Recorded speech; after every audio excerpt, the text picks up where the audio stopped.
Boris FX is celebrating the 20-year anniversary of planar tracking, an innovative technology that has made a lasting impact on the film and television industry.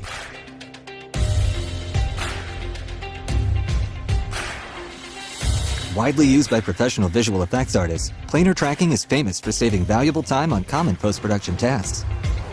For example, tracking and following moving objects to insert new screens or graphics, to help replace backgrounds or magically recreate historical locations, to isolate actors and mask moving elements, to remove unwanted objects without painting frame by frame, and for all sorts of digital makeup and visual effects trickery. Here we'll take a moment to acknowledge Mocha, our pioneering tool that has put planar tracking on the map for 20 years and has helped raise the bar for what can be accomplished in digital post.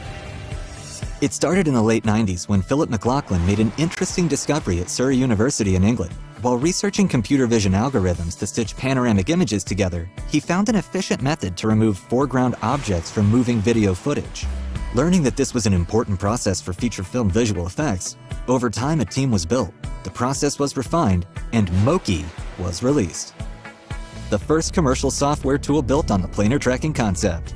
The tool was first designed to automate the removal of wires and stunt harnesses from action shots, but early adopters in the film industry took special notice of the power and accuracy of the underlying tracking algorithm. This simplified workflow of drawing a loose shape then tracking, combined with the ability to follow planar motion, was quite different from the point and feature-based tracking tools available at the time. The planar surface and spline-based shapes could seemingly follow objects and stay locked on through conditions that made other tracking techniques fail. For example, objects that traveled to the edges of the screen had motion blur or out-of-focus pixels, or when an object was occluded by something in the foreground. Artists found that this new tool could actually save them from repetitive and time-consuming keyframing tasks, and they began to use it. In time, Moki evolved into Mocha, and its reputation for rock-solid tracking and also for articulated rotoscoping grew. Based on user feedback, new tools were built on top of the planar tracker to make the process more efficient and simpler to learn. Artists from all over the world began to implement planar tracking into their workflow. Planar tracking was famously used on the widely successful Harry Potter films to track the living paintings in Hogwarts Castle, and for other famous and fantastical scenes, like helping transform Natalie Portman in The Black Swan, or to replace Mystique's eyes in X-Men. Mocha's user base grew exponentially in 2008, when Mocha AE was licensed and included by Adobe inside After Effects. A new generation of effects artists and motion graphics animators learned to use planar tracking for all kinds of creative work outside of feature films. For animated looks and experimental graphics. For music videos and all kinds of television and viral video content that constantly push the art forward. Planar tracking is no longer a niche technology. Over time, other software tools have either created their own version of planar tracking or licensed the technology. Boris FX includes a version of Mocha in almost all its products, including Sapphire, Continuum, and Silhouette. And Mocha Pro can even be run as a plugin inside industry-standard tools including Adobe Premiere and After Effects, Avid Media Composer, Foundry Nuke, Autodesk Flame, Blackmagic Fusion, and more. The industry has shown respect for planar tracking. In 2013, the Academy of Motion Pictures recognized the Mocha team with a Science and Technology Award for impact on the film industry. And in 2019, the team received a Technical Emmy Award from the Television Academy. In the last 20 years, almost every Academy Award-nominated film for Best Visual Effects has used planar tracking in the mix. And popular TV shows like The Walking Dead, Stranger Things, and many more regularly use planar tracking tools and techniques to deliver outstanding-looking visual effects on time and on budget. And the Mocha team at Boris FX continues to push the technology forward. Tools like lens correction, magnetic splines, megaplates, 360 VR support, and the new Power Mesh subplanar tracking all make Mocha Pro an essential tool for post-production. So join us in celebrating this 20-year milestone. Boris FX is celebrating by releasing Mocha Pro 2022, the newest update with significant tracking updates, speed improvements, new features, and much more. To learn more about Mocha Pro and other visual effects software and plugins, visit us at borisfx.com.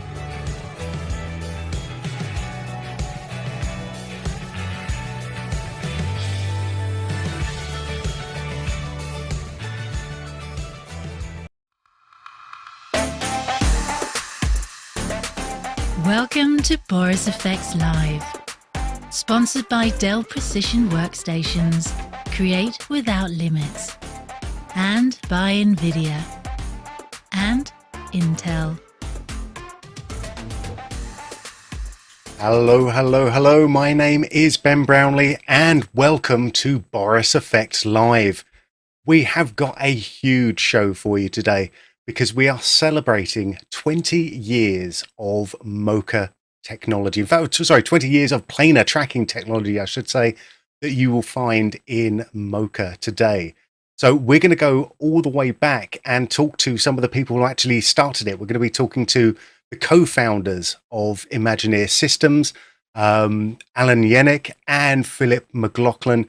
We've also got John-Paul Smith, who was Imagineer CEO and is still here at Boris FX. And of course, the inimitable Ross Shain is going to be here as well. We're going to be talking about the history of planar tracking and where everything sort of came from and sort of tracing our roots back to where we are today and also into the future. Following that, we've also got a brand spanking new presentation from the one and only Mary Poplin, who's going to be showing us Mocha Pro 2022 and showing some of the new features that we have available there as well. So there's a lot to get through. And this is going to be a fantastic opportunity for you as well to get involved. But before we do any of that, we want you to go and I want you to answer or ask questions live because we are live. I don't know whether the very silky smooth intro gave it away, but we are 100% live, and we want to hear from you as well. So if you're watching on YouTube, then chat is just next to the viewer to the right. If you are watching on borisfxlive.com, then you will also see the chat viewer there as well. So just be tapping away into the chat, getting your questions in, and we will be asking those as the day goes on. What else can you do at Boris FX Live? Well, there is a good chance that we are going to be giving away lots of stuff. A good chance, meaning 100% chance we're giving away lots of stuff. We've got some great prizes that you can only win by going to borisfxlive.com, scrolling down to the bottom of the page and entering your details in the little box there, just as we're doing here. Look at that little box. There we go. That's lovely. So full terms and conditions are available in there. You just tap in your details and you could be walking away with one of our great prizes today. What are we giving away? Well, we've got a few prizes. It is a 20-year celebration. We got some good ones. So the first thing we're going to be giving away is a bit of swag. That's right. You asked for it. We got it for you. We have Boris FX swag. We have t-shirts. We have hoodies. We have more. Look at that. That's a lovely little t-shirt. You will probably be able to find the link to the swag if you want to buy it just on our YouTube there. If you want to win it, you can win one piece of swag, including a bum bag / fanny pack, depending on which side of the Atlantic you are living. But we're not just giving away swag. We also have a 1-year subscription. Sorry, 12-month subscription. I do apologize. Some people think it's a difference. To Mocha Pro, which is a $595 value. And we are also going to be giving away a 12-month subscription of the Boris FX Suite. So that's everything that we make, including Mocha Pro, but also Sapphire, Continuum, Silhouette, and Optics. So this is a huge prize. I'm giving away one more thing as well. I'm going to be giving away a permanent license of Nuke X, courtesy of the Foundry. That's a $9,700 value prize. So there's only one way to win this, and that is to go to borisfxlive.com and enter in your details at the competition there. While we're here, I would probably like to take this moment to say thank you very much and congratulations to the Foundry, who are celebrating 25 years. They're celebrating their silver anniversary of Foundry. So 1996 to 2021. Oh, time flies so quickly. So thank you very much to the Foundry for helping us to celebrate our 20 years with also combining your party. It's like cousins getting together for a giant family picnic of some sort. Please, Brian, move me away from this. I want to say thank you to our sponsors. I'm not sure what's going on at the moment. Thank you to our sponsors. Yes, NVIDIA, Dell, and Intel for helping to make this live stream happen. I'm very, very happy to be working with these guys, especially Dell Precision Workstations, the #1 workstation brand in the world. We have multiple Dell Precision Workstations floating around here. So there we go. Thank you very much, Dell, and to all of our other sponsors today. I think this is also a good time as well to share this stream. If you know someone else who might want to win one of the prizes or be interested in the history of Mocha and planar tracking, then share, do all the good stuff. But enough of me. Let's go. Let's get into it. Let's say hello to our panel. So welcome panel. Are we saying welcome panel? Thank you, Ben. We are saying welcome panel. There we go. Right, hello everyone. We've got Ross, Shane over. Hang on, I'm going to be pointing the wrong direction. There we go. Over there. I'm going to do my Brady Bunch today. Hello, Ross. How are you doing today? Hey, Ben. I'm doing great. Thanks for hosting today. It's always great to see you. No worries. And great to see Allan there too. Yes, Allan is just underneath me. He's just down there. There we go. Hello, Allan. Allan is there we go. Allan was the co-founder of Imagineer Systems, and some people call him the pioneer of planar tracking. How would you respond to that name? Hey, that works for me. Thanks. There we go. I think it's a good one. It's great to have you here. So that works for me, Ben. Thank you. It sounds like a compliment. Definitely is. Cool. And in the final box, we have down here, we have John-Paul Smith, also known as JP, who was there in the very early days of Imagineer as well, weren't you? You were typing behind one of the little keyboards. Yeah, for a very long time now.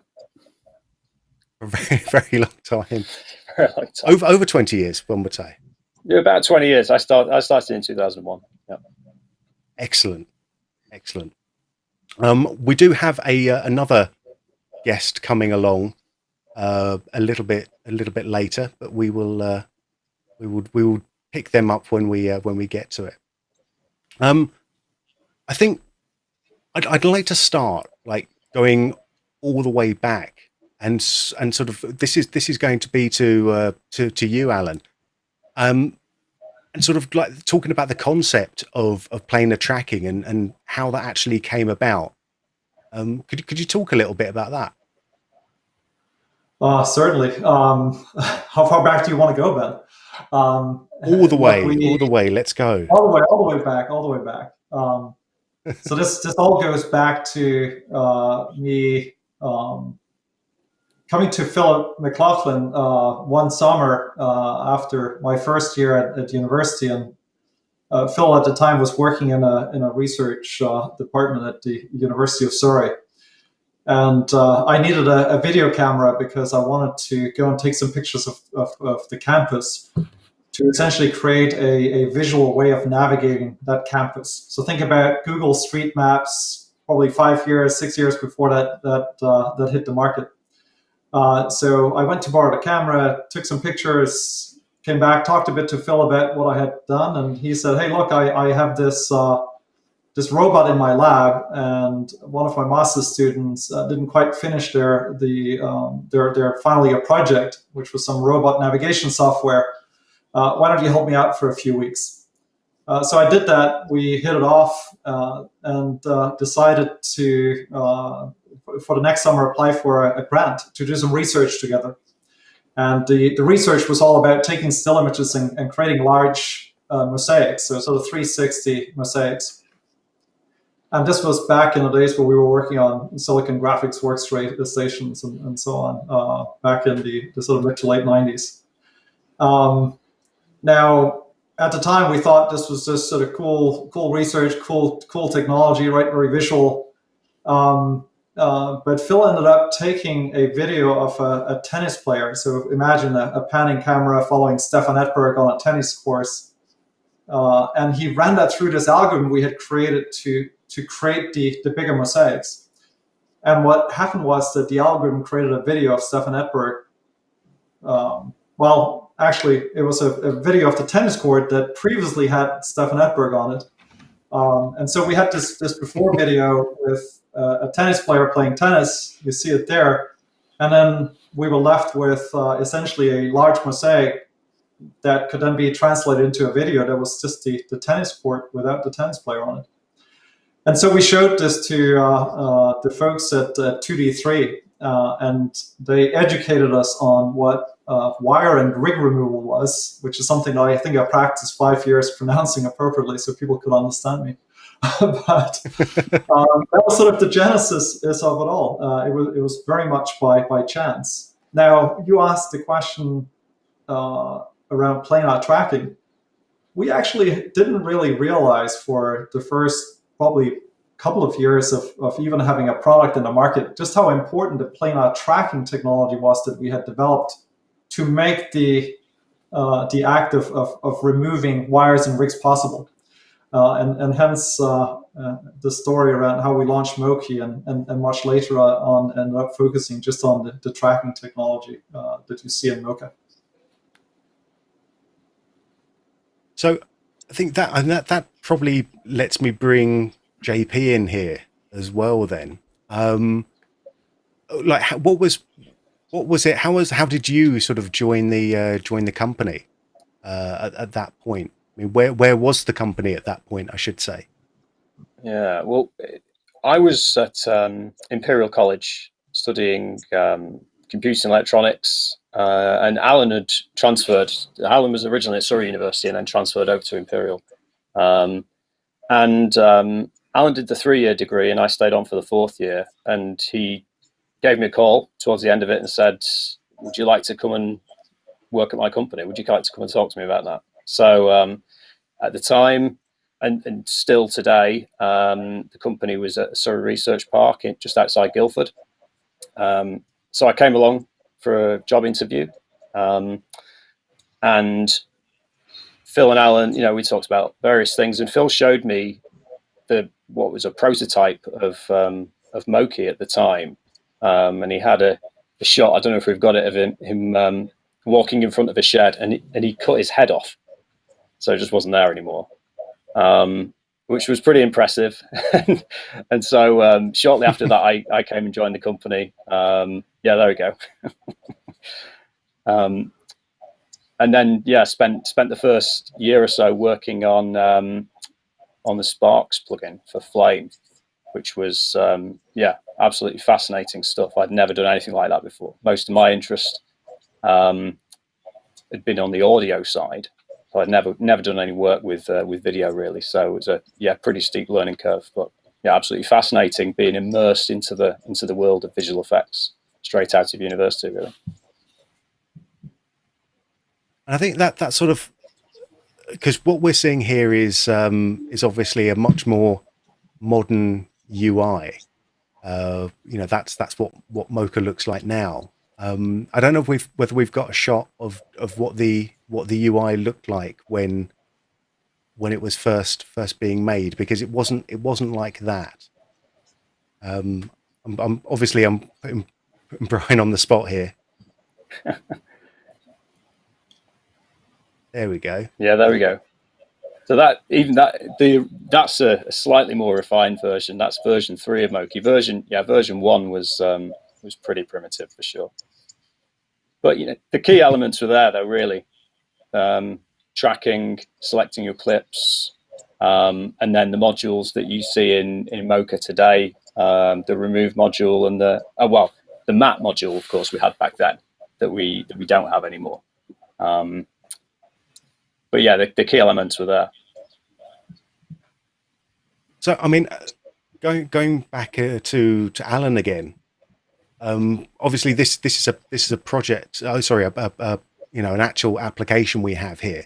But I want to spool back a little bit and just go back to the sort of how Imagineer was founded itself. What were the early days like there? Yeah, Ben, look, interesting story. So as I mentioned, Phil and I sort of got together at university. I was on the same degree program as JP was, but as JP said, I decided to cut my degree a year short because Phil and I had a lot of conviction around wanting to bring this technology to market. Originally, the plan was actually to have 2D3 license the technology and turn it into a product and take it to market. And sort of having line of sight to an agreement with them to do that was what sort of gave us the confidence to set up the company and for me to quit my studies. Now, this was back in 2000, and just that I had wrapped up my 3-year degree, we had set up the company, and we were at the very final stages of agreeing with 2D3 what that agreement would be. They decided to back out of that and focus on their core business. So we were left in a bit of a tough spot, and very quickly decided, look, we're just going to do this ourselves. Which ended up with me jumping on a bus, going down to Amsterdam for IBC. I remember distinctly, I was staying in a place called the Flying Pig Youth Hostel, dressed up reasonably nicely, going to a trade show, but surrounded by people that had very different plans.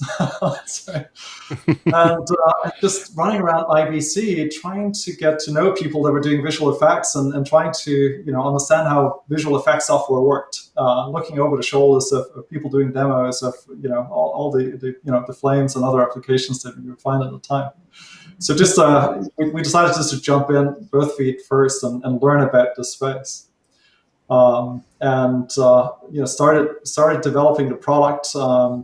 I remember, well, we were based in Phil's house at the time in one of his back bedrooms. So the routine was sort of I would walk over to him. We lived within walking distance of each other.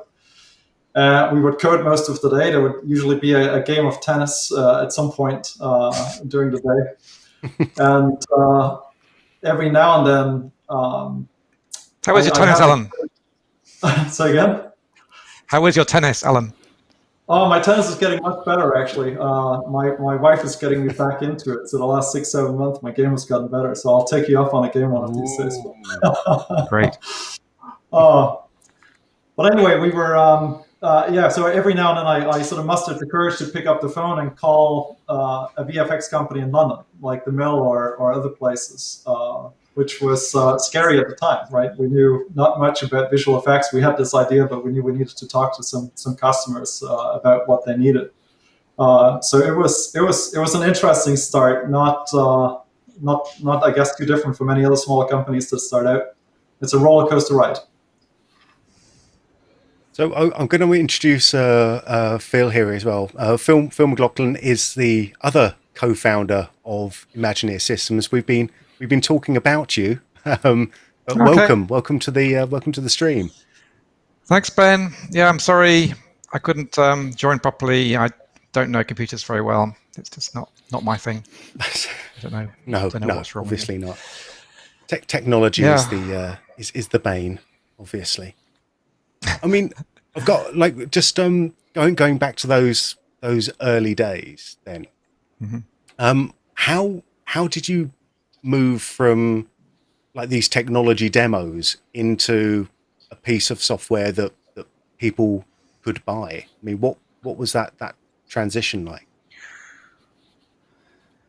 I remember that decision Allan and I made. Well, Allan made, obviously, because he was the boss, which was, do we make a plugin or do we make an application? That was, so that's really basically, I think in Allan's view, you'd say, are we looking to be a big company? Because platforms were, Allan can talk about this more than me. But I think that's more, again, that's more of a question for Allan, because he was the one out there actually going to clients to find out what they needed. Let's throw that over to Allan a little bit then, and just to try and get that mechanism from having this technology, this technology that, to be fair, you probably didn't quite know what you had at the time, but getting that into a product. Who did you talk to, and how did you get that in the end? I mean, you started saying you were calling up people around London, but what came out of those conversations?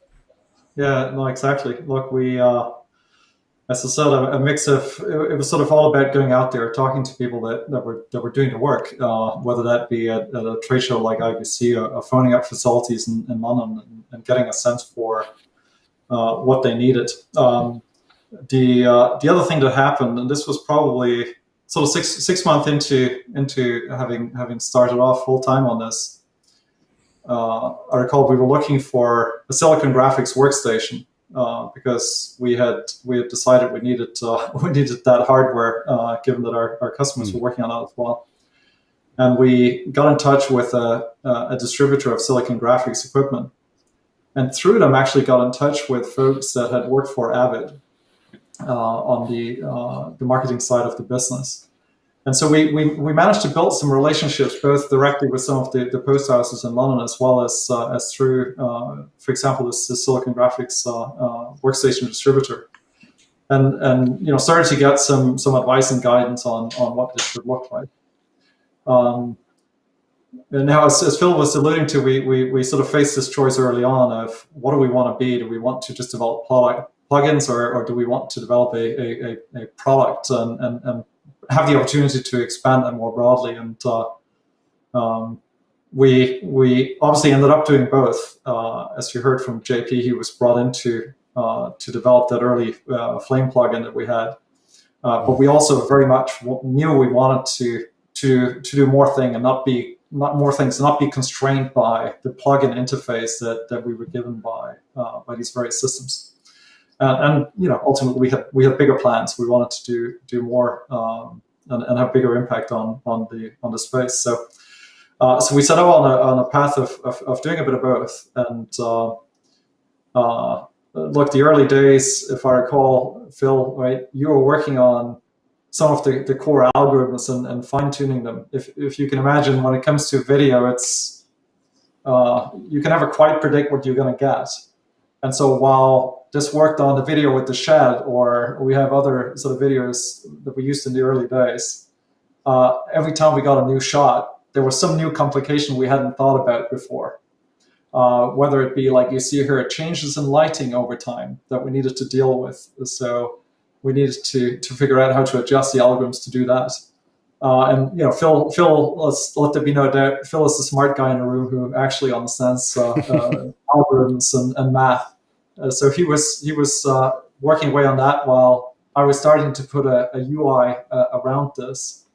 And when JP joined, it gave us a bit more a brain and bandwidth to then also start looking at this from a plugin perspective. So that sort of, the early days was just a lot of coding, and then when we could, going out and getting some input from customers and getting example shots to help us test out the algorithm and start fine-tuning it.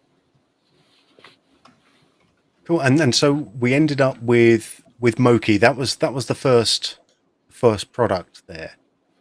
But I think people there we go. Moki is expected to revolutionize post. Little did they know that it actually, well, probably they did know that it would do. A headline telling the truth. I remember seeing Moki at a trade show, like really, really early on. and I always was sort of a bit kind of confused a little bit by the name because it was very close to monkey, and I just had monkey stuck in my head. But obviously, it's not about monkeys. Where did the Moki name come from? We'll send that over to Phil. And whose idea was it? I think. You're pointing the wrong way. We'll send it the other way. Okay. Hey, Phil. Okay, let me ask you a question, Phil. You remember that branding team we went to? We were in some house somewhere. I remember somewhere in Surrey, and we were with this branding team trying to figure out, like, I think it was maybe the name of the company or the product. I probably don't remember. But I remember one of the tests was we needed to sort of shout the name across the halls, and if it was something you could actually recognize across the hallway, then it would be a decent name. Anyway, Right. naming products is we talked for hours about that. Fun, lots of fun and games involved. If I recall correctly, in the end, where Moki actually, the reason we settled on Moki was, as you saw in the clip with the skateboarder, one of the things we were able to do was not just remove things from the sequence, we were also able to then compare those frames and pull out a key essentially for the foreground object. And so Moki actually comes from motion keying. So we were using motion and the ability to remove an object such that we had a foreground clip and a background clip to actually key the foreground off of the background. So yeah, that's what is in the name Moki. But as you can see, if you look across JP's shoulder, we obviously had a lot of fun with that, including Moki monkeys and other fun giveaways. Moki monkey. The little ones, I remember these were very popular. Oh, that's my favorite one. Definitely There favorite we one. go. IBC, awesome. Yeah. That was the best marketing giveaway ever. I for years talked to people who, they still observe their kids playing with that Moki monkey and so on. So really good branding. Yeah, I coveted a Moki monkey. I was never brave enough to go and get a Moki monkey. I wasn't at that stage there. But I think, like, as names go, it was a bit of a sort of serendipitous name in some ways, because that became the branding for the other stuff that came after it. I'm gonna bring. Is this a good time to bring Ross in? Maybe. I think, and to talk a little bit about because Ross, you're with Imagineers from what year? I'm trying to remember. Yeah, it's been about 15, maybe 16 years. Maybe before coming to me, though, it might be good for Allan or Phil to talk about some of the first projects that their customers used Moki on. Moki, what do you think? Yeah. I think that's a very good idea. Well, that's where I'm sort of coming to, is that there were a lot of other products that came out of that same sort of technology, of that sort of the planar tracking technology. And I think that this might be a question for Allan, is that when the customers were giving you feedback about what they wanted and what it could do, what were you tweaking in the algorithms? What were you tweaking in the software at that point to try to make it do more stuff?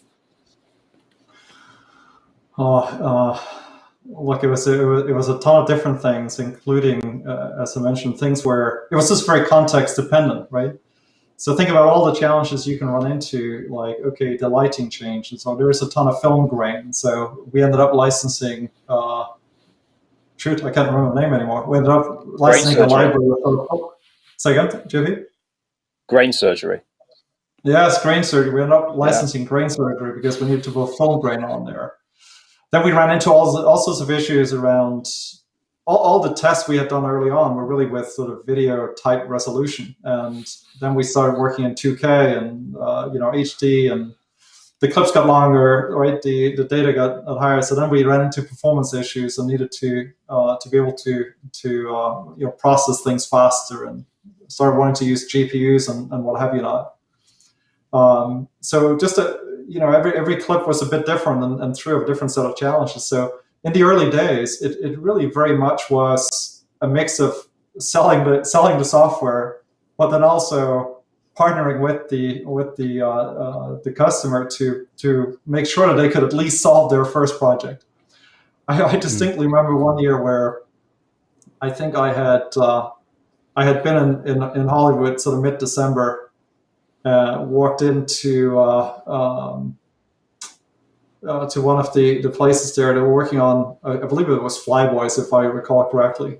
They had gone to Africa, shot all this film. They had come back, and when they started looking at all the material, it was sort of fine sort of dusts of sand that had crept in through the lens of this new digital camera they had started shooting with.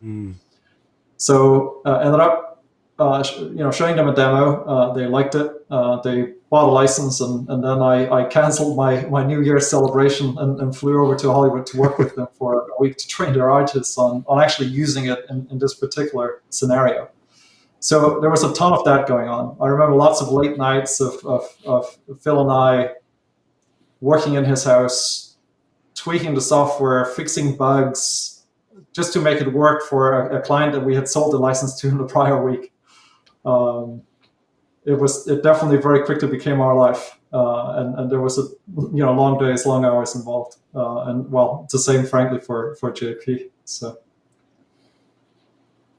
Maybe I'm going to ask you, sort of getting to the point of other uses of it. That close relationship with the different post houses, of course, got us exposed to, okay, here's something that new we wanted to do, and so with the next product, Monet, and Phil, you can talk a bit there about how we connected with Aviv at Cinecite, and spent a ton of time with them, and which then led to the Monet product.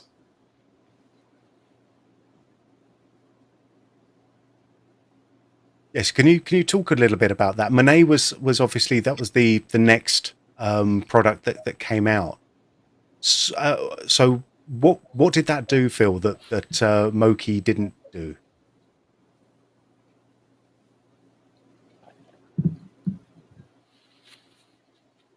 Oh, well, I think we've lost Phil's audio. Sorry, I was muting myself. Oh, there we go. Can you hear me now? Yes, we can. Yeah. Yep.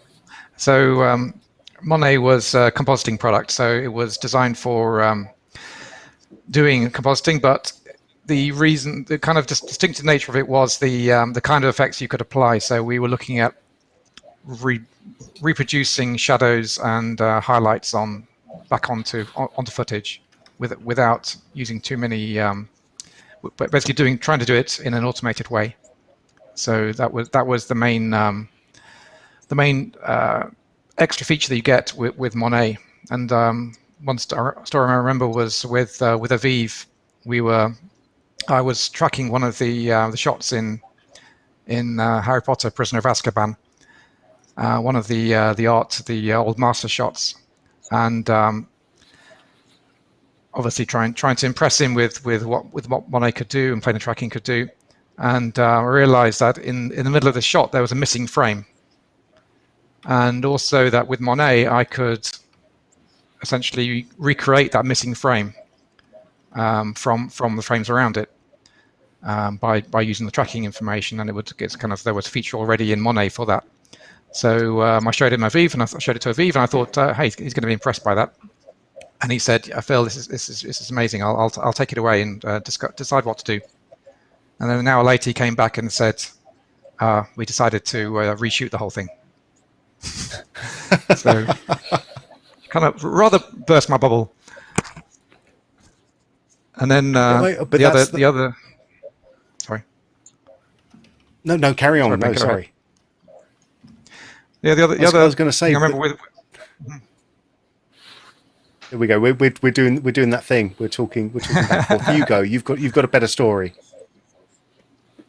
Sure. So, Aviv, when I told Aviv that we were about Moki and that we were planning to use it for wire removal, I was thinking at the time, sure, wire removal must be easy. I mean, we're used to removing large objects, like you saw the demos that we can like remove skateboarders and remove whole people from scenes. Removing a wire must be easy. That was my immediate thought, not having tried to do it. And then the reality set in, and actually wire removal is a huge problem because of all the different motions you can get and all the different ways that the appearance can change. So it's not just a special application of Moki. So that was the kind of thing that we learned from people like Aviv, is the limits of what you could do in post, and how we can tailor the product to actually do useful things, not do everything. As a computer vision researcher, I was always looking for algorithms to automate things, to really make problems go away. And in the way we thought about the product then was never, we're not going to make wire removal go away as a task, but we can do a lot of things in an automated way, and that was the way you had to end up thinking about it, not trying to solve every problem. And I guess the third project I remember was the Sinatra, which is not Moki. It was the product just after, called Motor, which was a rotoscoping product, and we made we had a huge project for that, for the I don't know whether anybody went to it, the Sinatra show in London, where we would project Frank out onto a new background, and it was a huge rotoscoping project because you had to rotoscope I don't know whether you have anybody has any examples of that project, but building a rotoscoping tool from pretty much from scratch was talking about late nights. That was a serious amount of work, and the users in India who were using it, they had to deal with lots of issues from us. So that's strong in my memory for the struggle to bring some kind of maturity to the tools. Hey, I have a question. Motor was also. Oh no, go for it. Yeah, sorry, Ben. Yeah, I have a question because from my perspective, Phil, or why did you guys go with X-splines? Because you're talking about roto, and for me, that was the first time I had ever seen an X-spline tool. Yeah, this kind of question comes up a lot. It still comes up in my, because I'm working in Myriad now, and we have quite similar tools, and we have rotoscoping and so on. So we need to. There's always this tension between in-house tools or tools which are designed for a new tool. Are you going to stay with what is known, which is Bezier curves, B-splines, or are you going to go for another kind of spline which has advantages and is simpler to implement, simpler to the user interface is simpler. So I saw advantages in using X-splines, and essentially we didn't override all of the negative comments about them, because certainly users would push back on them, thinking, what is this? What are these things? Why can't I have my Bezier curves back? But we did in the end up implementing Bezier as well. remember that as a project, and it wasn't my favorite project. I think X-splines are a much purer form of curve. The theory behind them is very impressive, and it's still I don't think there's anything better for designing two-dimensional curves which have the invariance property. So that was the idea at the time. I think it's still true. I think I would agree with that. The shorter answer is, if you get a couple of guys like us that are not from the visual effects market, who don't know any better, we pick the best of breed. Yeah, that's the other thing. Sometimes gets a lot of people confused, but it was the choice. I remember when the academy asked me about the background information about the technology, and I talked about this and this issue, and the specific question was, how much knowledge did you have of the industry before you started the company? And with the idea, presumably, that most people will start to make a startup with some knowledge of the industry they're going to go into. And I would say, Allan, well, okay, I had almost zero knowledge, and you probably had a bit more than me. But I'd say for a startup, we had RBC once more than you, Phil. That was it.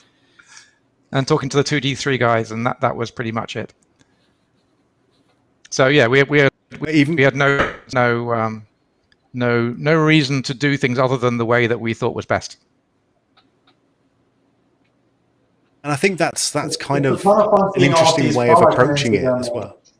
Sorry. Ben, it's a ton of fun seeing these product names again. I have not seen that website for like, whatever, 15 years.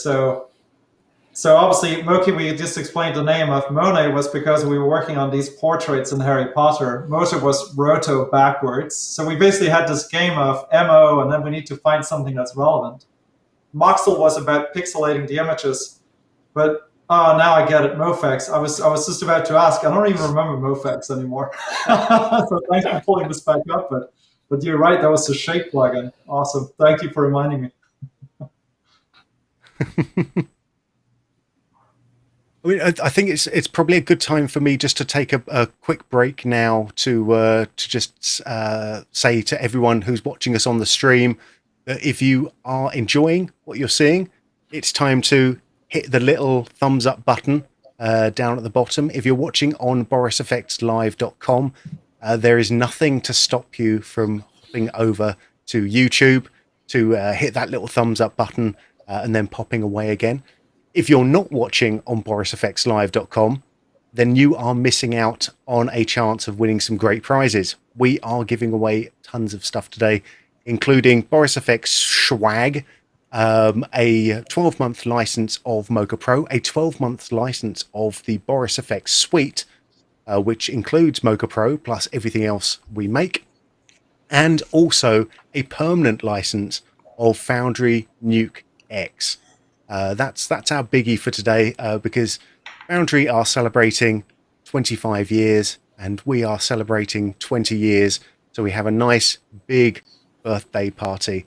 So if you know someone who might want to win a license of Nuke or Mocha Pro or Boris FX Suite, of course, head on over to borisfxlive.com, scroll down to the bottom of the page and join the competition.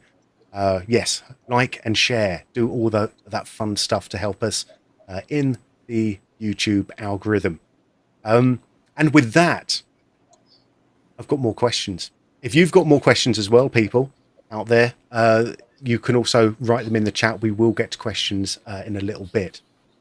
Yeah, so we've talked a little bit about like some of the products that came out of that. So Moki, Monet, Moxel, Mofex, and Motor. All of them I kind of remembered apart from Moxel, which I didn't. What is Moxel? That was the naughty one, wasn't it? Oh, here we go. Yeah. Right, come on. Right, Phil's going to got have to explain this one. Okay. What is Moxel then, please, Allan? Come on, Allan. What is Moxel? Yeah, go for it, Allan. Well, the thing is, this is a global broadcast, so I have to be careful. I almost got fired before I started a job explaining this story once, so I need to be a bit careful here. Let me explain without getting into the details. So basically, it involved me traveling to Japan, meeting one of our resellers. And one of the younger sales guys was extremely excited about taking me to a particular customer the next day because he thought that our tracking technology could help his customer really improve their workflow. So I'm all suited and booted, right? Ties, briefcase, as you would in Japan, walking into this post-production facility. And we walk in the door. He says, "Look, let's go look at the production area first." We walk in, we look at it, and I very quickly realized that this is an adult filmmaking production facility. Right. And so basically, they started explaining the challenge they have, which is when they broadcast adult films in Japan, they need to pixelate the private parts. And they had a lot of artists sitting and tracking things and needing to pixelate things out. And so they invite me into the boardroom. We sit down, the CEO comes in, the CTO comes in.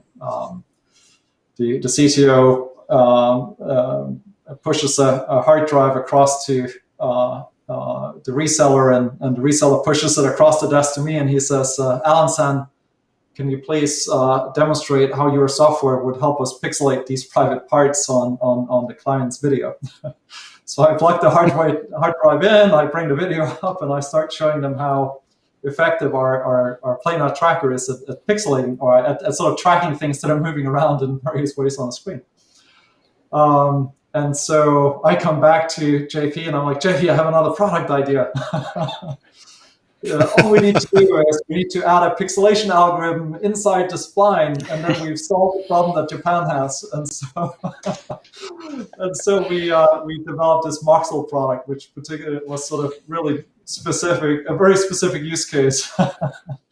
But of course, there's applications in other areas where you want to pixelate number plates and what have it. But that was the origin of Moxel for you.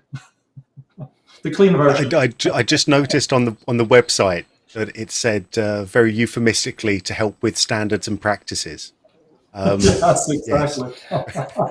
Very good. Oh. I mean, JP, do you have any stories from that sort of time as well? Then, I mean, what was your reaction at that point? Well, at that time, we were working on so many different projects. I think the whole time from pretty much 2002 till maybe 2006-ish, 2005, we had the main products of Moki and then Monet, and we worked on lots of side projects. And this one was, just another interesting side project, really.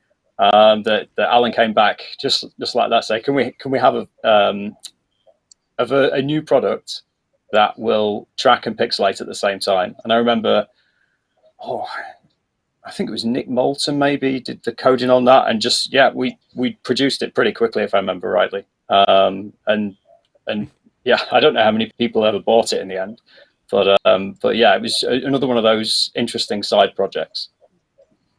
And I think that was that's one thing that really changed, I suppose, when we got to the days of Mocha, is far fewer of those sort of weird, interesting side projects going on. Well, it seemed to me because JP, this reminds me of the coolest piece of code that I remember writing myself. I think you can correct me if I'm wrong, but I remember writing some code that allowed us to just change the name of the file to the product to the product name. So if you had a moki.exe and you clicked on it, the Moki interface would come up, and if you changed the file name to moxel.exe, Moxel would come up, just to make it easier for JP, so he didn't have to develop too many applications. Yeah. Yeah, we still use elements of that today. I don't think you could rename Mocha to something else and just have it work, but yeah, that configuration system is still going strong. Somebody out there, give that a shot, please. Rename mocha.exe to something. Let's see what happens. Yeah, let us know how you get on in the chat. Yes, please. Yeah.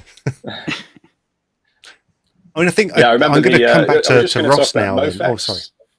Yeah, it just reminded me of another one of the interesting random projects. I remember Allan was over in the States at an Apple, I think it was Macworld, something like that, and had an opportunity to do a presentation, and the product had to be an integration with Shake. I think this was shortly after Apple had bought Shake. And I remember basically faking it up. And a lot of the things that we put together back then were, what's the quickest way we can go from what we have now to something that basically does what we need. And yeah, it was something like you could take a Monet project and export it and then load it into Shake. And it was like an enormous tree of Shake nodes that rendered the same thing. But I seem to remember it was well received. And then later on, we went and built the real product, Mofex, which is actually proper plugins for Shake rather than just a sort of duct tape job. Good memories, JP. This brings me, I think, to Ross now, or back to Ross, I should say. And like, what was your involvement in things like in the company early on? What was your role when you first joined? Yeah, sure. So, well, first of all, it's really great to hear some of the stories, from Allan and Phil. I first came across Moki as a customer. I was working in post-production in New York City. Before that, I actually had some experience working in software development with, we can all date ourselves today, but with Parallax, Matador, and Illusion, and had, worked for Avid back in my day. And in that experience, I really enjoyed working with British software developers. It was really fun for me early in my career to go back and forth between the States and the UK and work with software developers in London, going to the pubs, just kind of really loved the culture.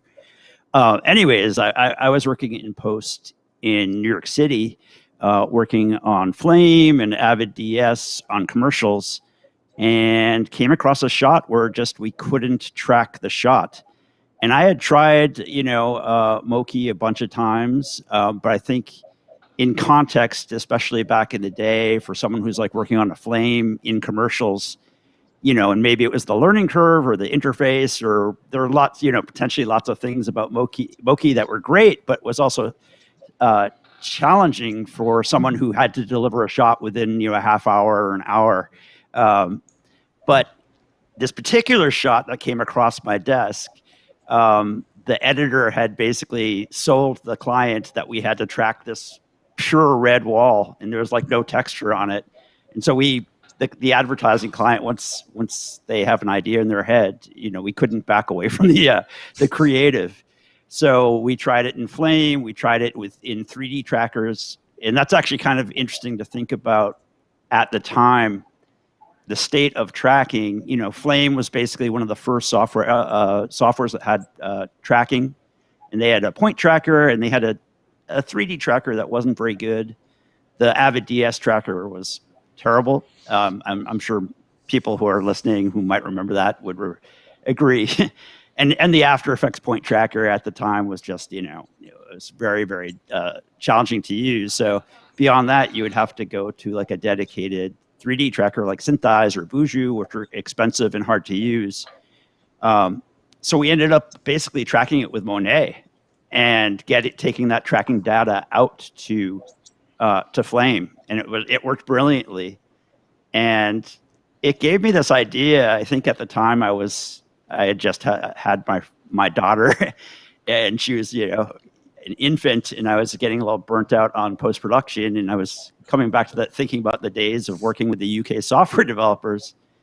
I contacted the folks at Imagineer, and I was like, I think you guys could do, a lot more with this tracker. So I actually joined up, I think, helping Allan do marketing and sales and stuff like that. But I wasn't really a salesperson. I was really just like a product guy and a demo guy. And I think early on that might have been helpful because I really came from the industry. So very quickly, I think Allan and I were talking. It's like, After Effects does not have a tracker. And we have tracking that could be exported to After Effects. And I think that's really the beginning of like, hey, maybe we should focus on some of the core things we do really well. And, licensing to After Effects to Adobe, that was definitely something that was like, I think as a company, it turned us in from, maybe 1,000 users worldwide at the most, maybe hundreds of users to a global community of artists. And that was really, amazing for us. Well, speaking to that, I mean, that always seemed like a big challenge for Imagineer, because I mean, to put it into context, who wants to? I'm going to put this out to chat to ask them first to have a guess of how much how much the price of a single license of Moki was when it first came out. And I don't want anyone else to give it away right now. Give it away. That's what it was. Give it away. Well, there we go. Yeah. Well, you had to get customers. So I'm just going to. Yeah, that's it. Okay, so taking that back, like the first V1 version of Moki cost how much? How much for a single license?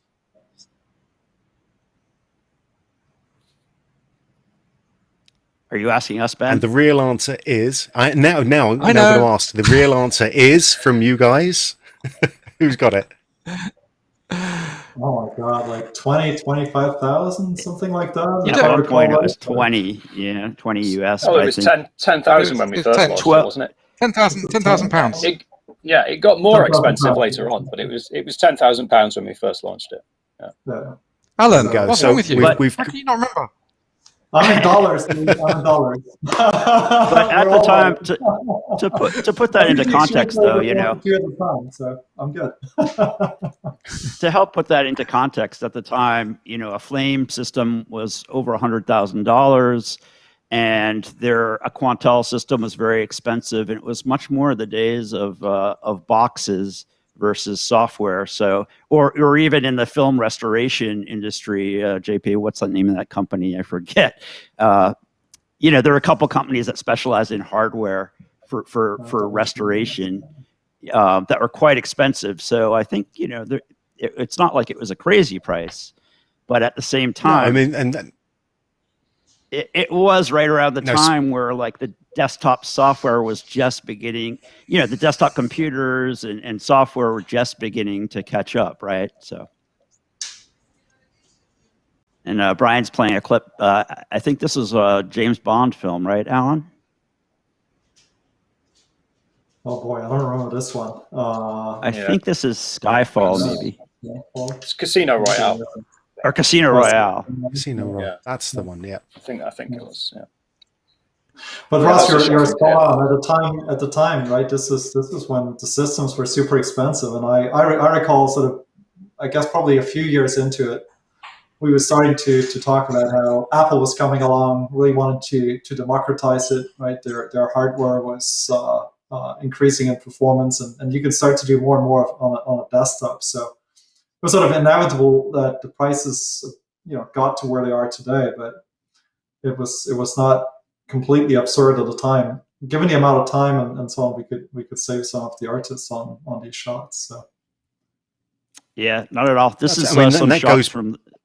Yeah, I was going to say that goes back to go back to the days of you were saying, you know, instead of fixing a single frame, the company would just, you know, go and reshoot that scene, you know. So, you know, those are sorts of money, you know, that sort of money was where that was at the time.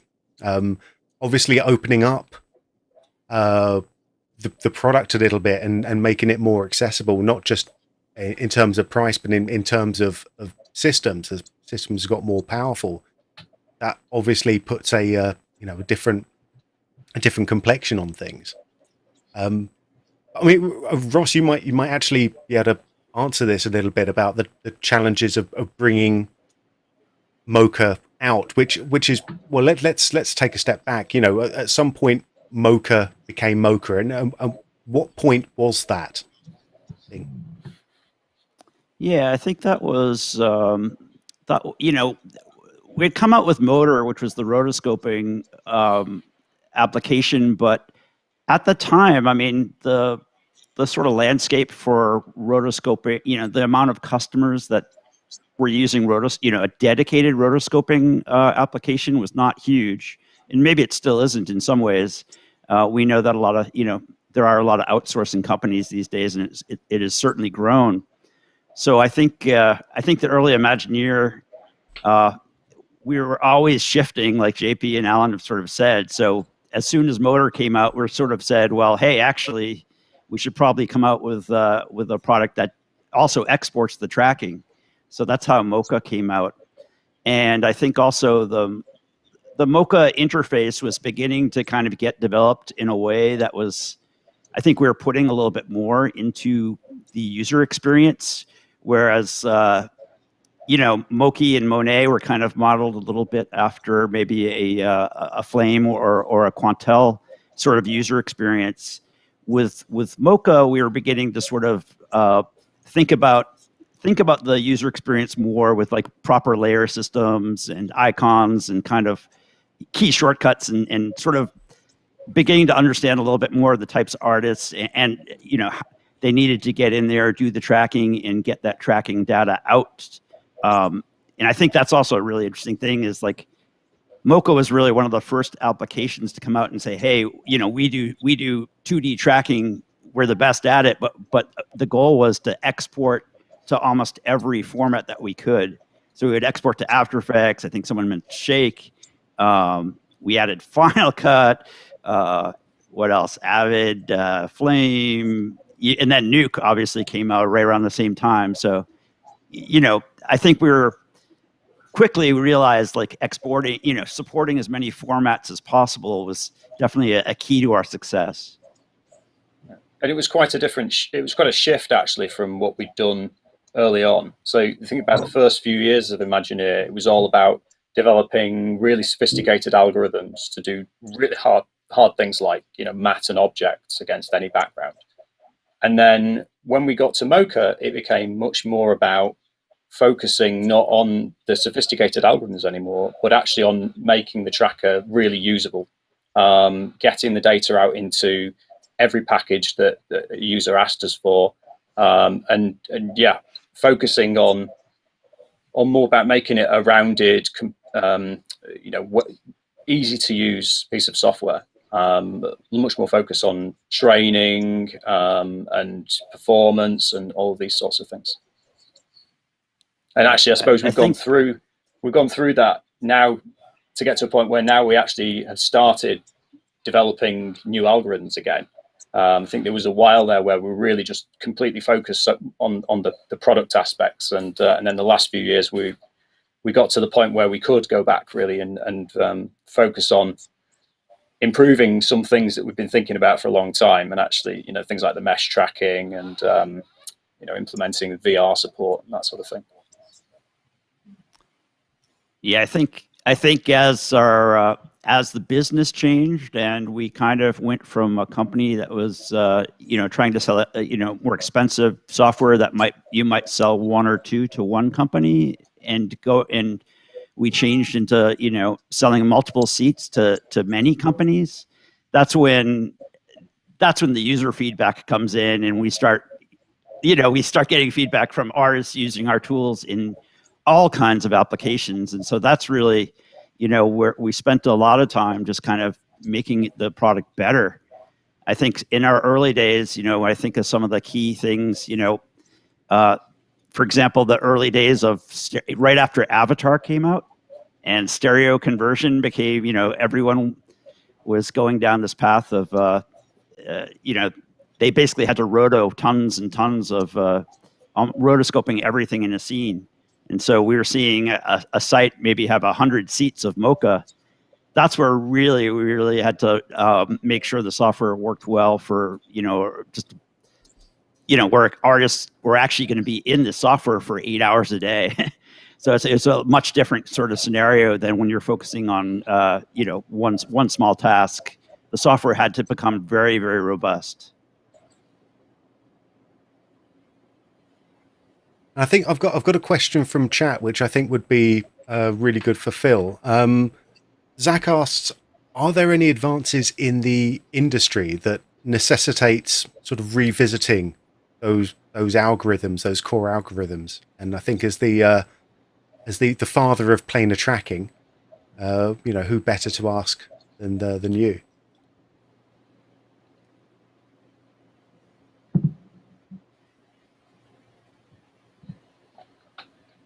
Oh, you may be muted again. In fact, you are muted again. Sorry, people keep on wandering into the room, and I have to mute myself. No Sorry. problem. It's a slightly tricky question for me to answer, unfortunately, properly, because I'm working on tracking still in Myriad, and so I do have a view, but I can't reveal all of it, or what I think. But I think that I took planar tracking as far as I could think of going with it.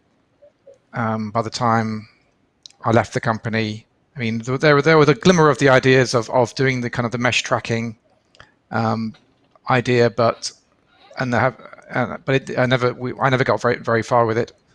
So this kind of it was always this question, you know, there's 2D tracking, there's 3D tracking.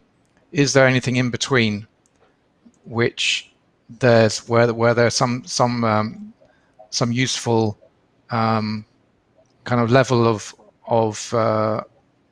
some algorithm which can create something which is controllable and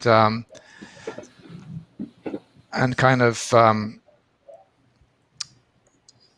getting somewhere with surfaces, with deformable surfaces, but not a full 3D rigid tracking. And obviously, lots of other products have been looking at this idea. You know, 3D Equalizer had a non-rigid tracking for years, around the time that we were doing planar tracking. So I think in the 2D sense, I've never been able to better what I did back in, well, 1999 was when the actual algorithm was first written. Unfortunately, I've lost the images. I don't know whether Allan or you have them, but the images of do you remember the hand picture? We found it. We found it. We were talking about it earlier. Yes, we actually managed to dig out the picture. Okay. Okay. That was the first, because one finger removed from this sequence of about 10 images of a hand, and that was planar tracking in 1999, and that was so I would say in terms of 2D, that's as far as I could get. 3D is a whole different ball game, and yeah, my main focus now is in the 3D world, and it's not just rigid 3D tracking. There's a lot more to it than that. I mean, we're going to have to say goodbye to you in a moment, Phil. But what is it you're working on at the moment? If you want to just talk briefly about that. Yeah, so in Myriad, I don't know whether people know, but Myriad is a spin-off from Imagineer, and back in 2006. And the goal of Myriad has always been to create a new kind of advertising using very similar technology to Imagineer, essentially placing brands into content in an easier way than could be done before.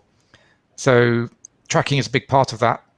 And the most recent work that I could talk about really is we went to Las Vegas for the unfortunately I couldn't go because of COVID restrictions, but we went to the NBA Summer League and did some demos there, because what we're trying to do is start to move into some live applications. So it's kind of getting back to what I worked on before I even joined Imagineer at Oxford University, where I worked in robotics, active vision. So it's always been a goal of mine to try and get back into that area.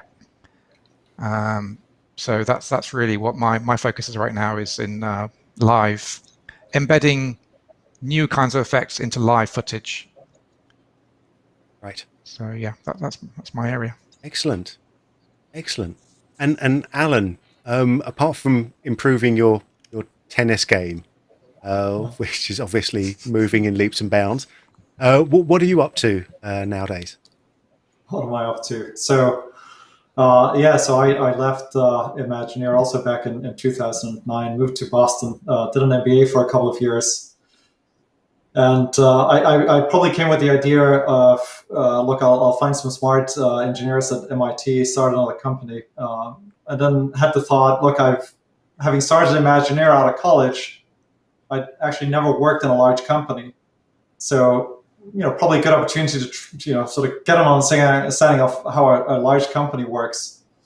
but couldn't really see myself in a particular role in any given company, and so decided to join McKinsey, a management consulting company. And I sort of came in with this idea, as I said, of wanting to understand how large companies work. How do you scale something to the size of a Dell or a Google, or name your favorite company.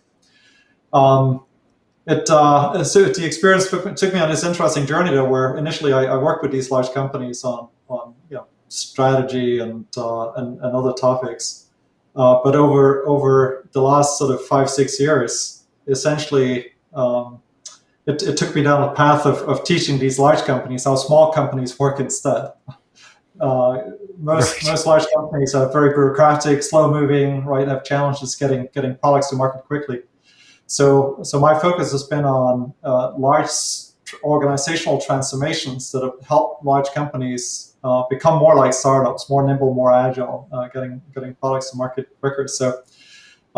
Did that for McKinsey over a number of years. Spent a couple of years recently at Fidelity Investments, where we moved 18,000 people into a very flat organizational structure, a very sort of team-based operating model. And 7-8 months ago, joined a company in the life sciences space called Waters Corporation. It's been an exciting journey, but it's taken me very far away from software and visual effects. But certainly hoping to find my way back into software at some point. All these good memories that we've had a chance to explore today certainly triggers a lot of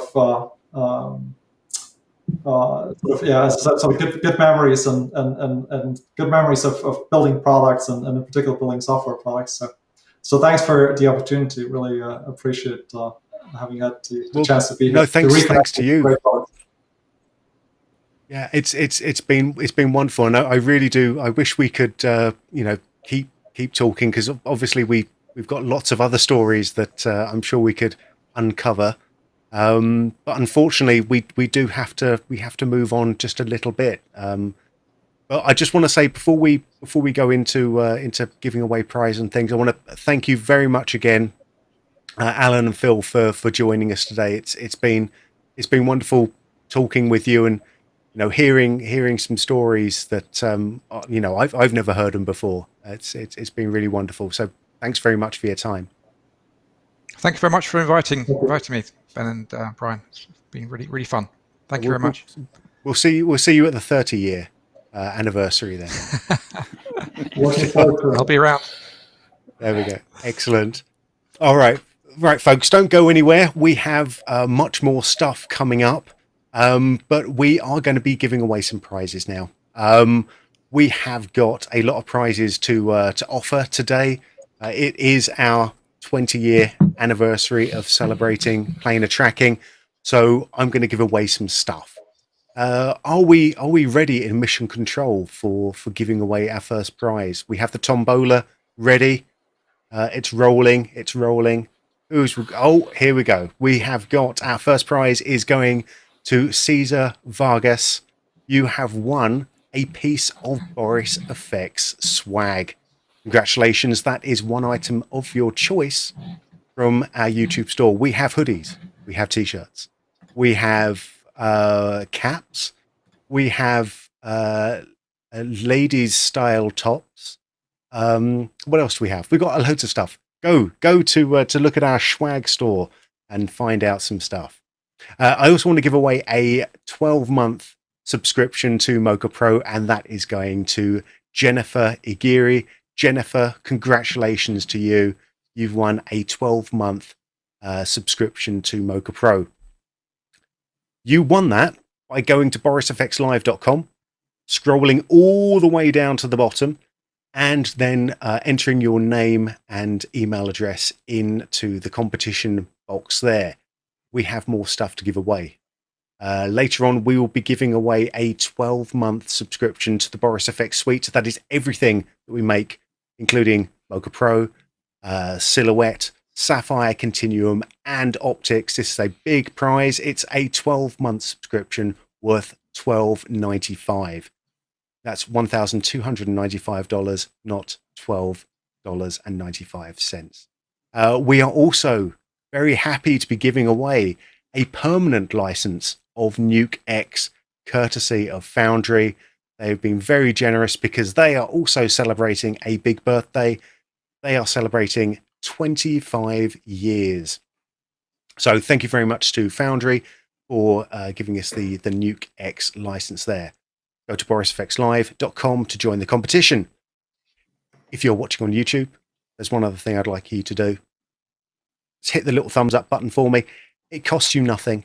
It makes a huge difference to us. We are trying to let people know, where we are, and any little bit of things that help us out in the YouTube algorithm, like hitting the little thumbs up, hitting the subscribe button.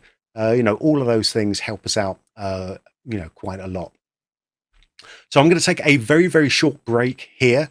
I'm not going to leave you. Well, I'm going to leave you, but I'm not going to leave you hanging. We're going to come back and we're going to be talking a little bit more about what is the current state of Mocha, what is new, and what is coming up in the future. So join me after these messages.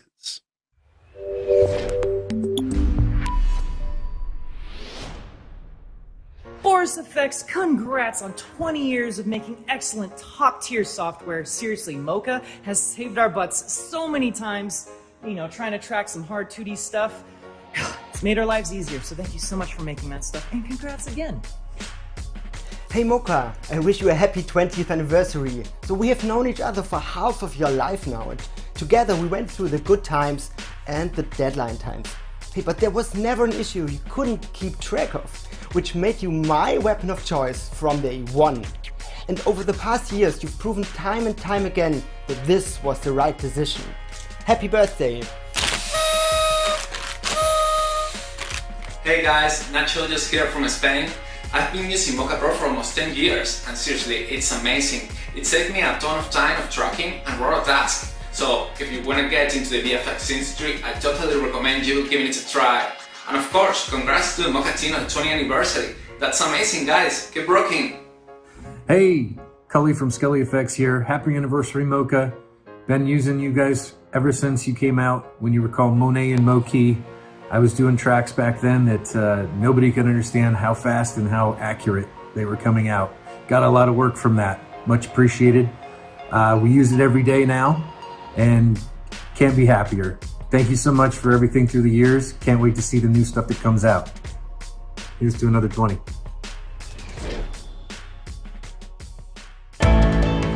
It's really crazy to think that Mocha has been going for 20 years, because that's the same amount of time that FX Home's been going. And in that time, we've helped a lot of people create lightsabers. You guys won an Academy Award, but we're not jealous. Let's not get into that. Let's just say you make great stuff. We're privileged to have your software included inside HitFilm.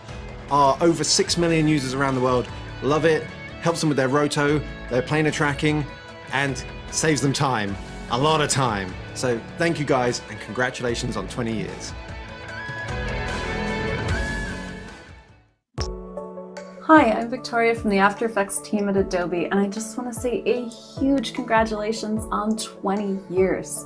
Planar tracking has revolutionized the industry, and there aren't many innovations that are still this groundbreaking 2 decades on. It's really something to be proud of. It's incredible to see all that you've accomplished. Here's to the next 20 years. Hi, it's Rodolphe and Luke from Action VFX. We use Mocha Pro all the time to demonstrate our industry-leading visual effects assets. This is super easy to do because of Mocha's awesome planar tracking and masking tools. Mocha Pro is pretty much the one tool that we use for basically everything that we do here at Action VFX. So on behalf of the entire team, congrats on 20 years. Woo! LAPVG congratulates Boris FX. 20 years of the award-winning planar tracker, Mocha. Congratulations. Hi, I'm Matthias from MamoWorld.com, and I still remember that before Mocha existed, tracking really meant dealing with individual point trackers, a lot of manual work, a real pain. And with Mocha, all of that changed, and you had a really robust, really easy and fast solution for tracking, and for me it changed everything. congratulations to the Boris FX team for amazing 20 years with Mocha. 20 years of Mocha. That is a long time. And while I haven't been using it for 20 years, I have been using it for a pretty long time. Over the years, I have been privileged to be able to share the power of planar tracking with users worldwide, including visual effects artists, editors, and all types of artists. I really enjoyed being part of the team that helps innovate and build the product to be better according to what users need in real-world scenarios on real shots and real projects. I know that as a team, we can make Mocha an even more excellent product than it already is. We look forward to celebrating many more milestones together. Thank you so much.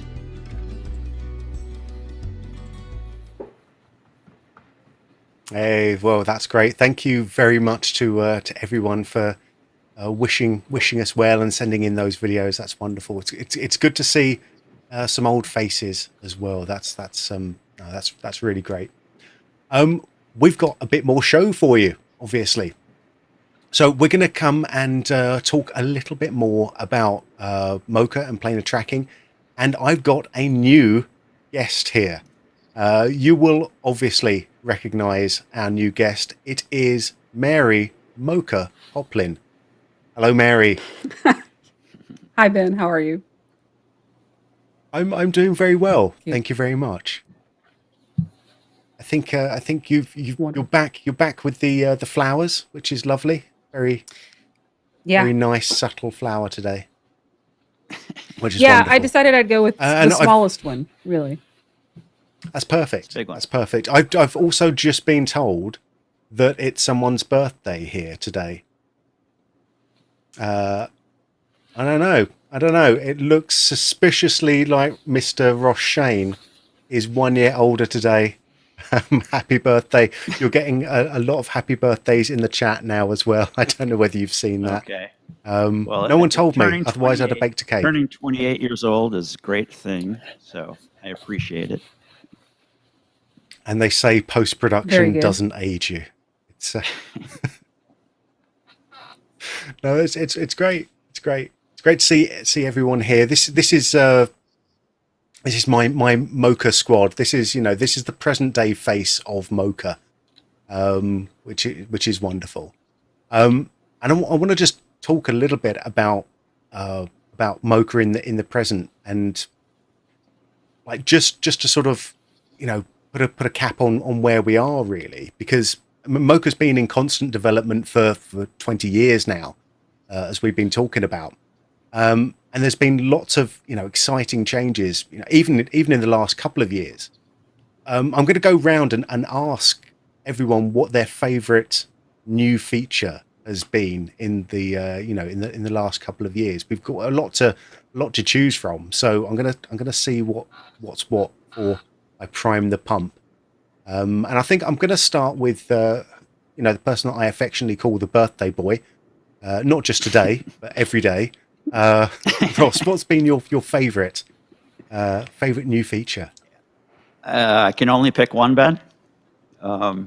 You can pick one, and if you're lucky, I might give you another one later. I'm going to run through a quick top three. How about that? But okay.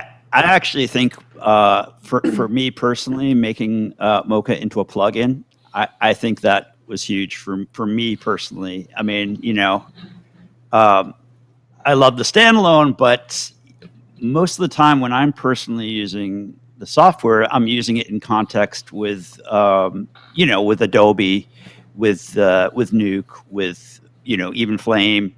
And for me, just the ability to get in and out of Mocha quickly and go back and forth, it's just a joy I just really love that. So that's probably, my number one thing. And that was a couple of years ago, but certainly thanks to our colleagues from Boris FX, it was when we merged and joined with the Boris team that we were sort of able to come up with the plugin. Beyond that, I'll just say GPU removes and power mesh. Very, very good. Well, I think we're gonna hear about power mesh quite a lot, so I'm going to leave that floating on the back burner for a second. Yeah. I'm going to move around. I'm going to go to JP here.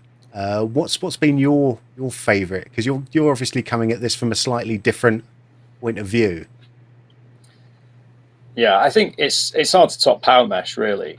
But a couple of ones that perhaps get a bit less attention. Mega Plates was a really interesting project, and actually harks back to some of the stuff that Phil did 20 years ago. And it was one of those great projects that came out of a conversation at NAB with somebody we see every year making a random suggestion that we went on and built it. So that I really like Mega Plates. And another thing, been in there a while now, but we continue to improve it all the time, is the Python scripting. One thing I absolutely love going into a facility, back when we did that, and seeing that their in-house teams have built a whole pipeline around Mocha using the Python scripting to integrate it with other things. And yeah, just that little bit of enabling technology that we put in there with the Python API is one of my favorite features. I think that's very interesting, because that was something that opened my eyes a little bit as well, because I'd been working with Mocha from day one, but then popping into a facility and all of a sudden you see Mocha pop up, but you also see lots of other bits around at the top where they've just built their own tools to integrate it, more smoothly into the pipeline. And if, as Brian's showing on the screen here, if you want to learn more about Python scripting, we've actually got a couple of tutorials on the Boris FX website, and we've got full documentation for it as well. So it's certainly one of those things that I think that maybe not the most casual Mocha user will enjoy, but there's a certain level of Mocha user can get a lot out of that Mocha scripting, even if they're not in a facility. But I think you're right. I think that is a big thing. Yeah, and I mean, we should mention probably. Well, I was just going to say that the Mystica export that we have in the latest version of Mocha, didn't you write that in Python, Ben? Well, Martin actually wrote it, and I debugged it, because it was kind of a team effort, let's say, because I was struggling with it, because I thought this was going to be really easy. Martin showed me that it actually was really easy, but couldn't quite get it working properly. And then I fixed his semicolons or whatever it was that it needed to get it working. But yeah, it's one of those things that the Mystica exporter probably took about an hour or so to write in Python, which was that was a bit of a revelation for me. That was really nice how sort of straightforward that was. I'm going to move to Mary. And what's been your favorite feature? Well, it's funny that JP touched on Mega Plates, because actually for a while, I mean, Power Mesh is obvious. It's an innovation for us. We love it.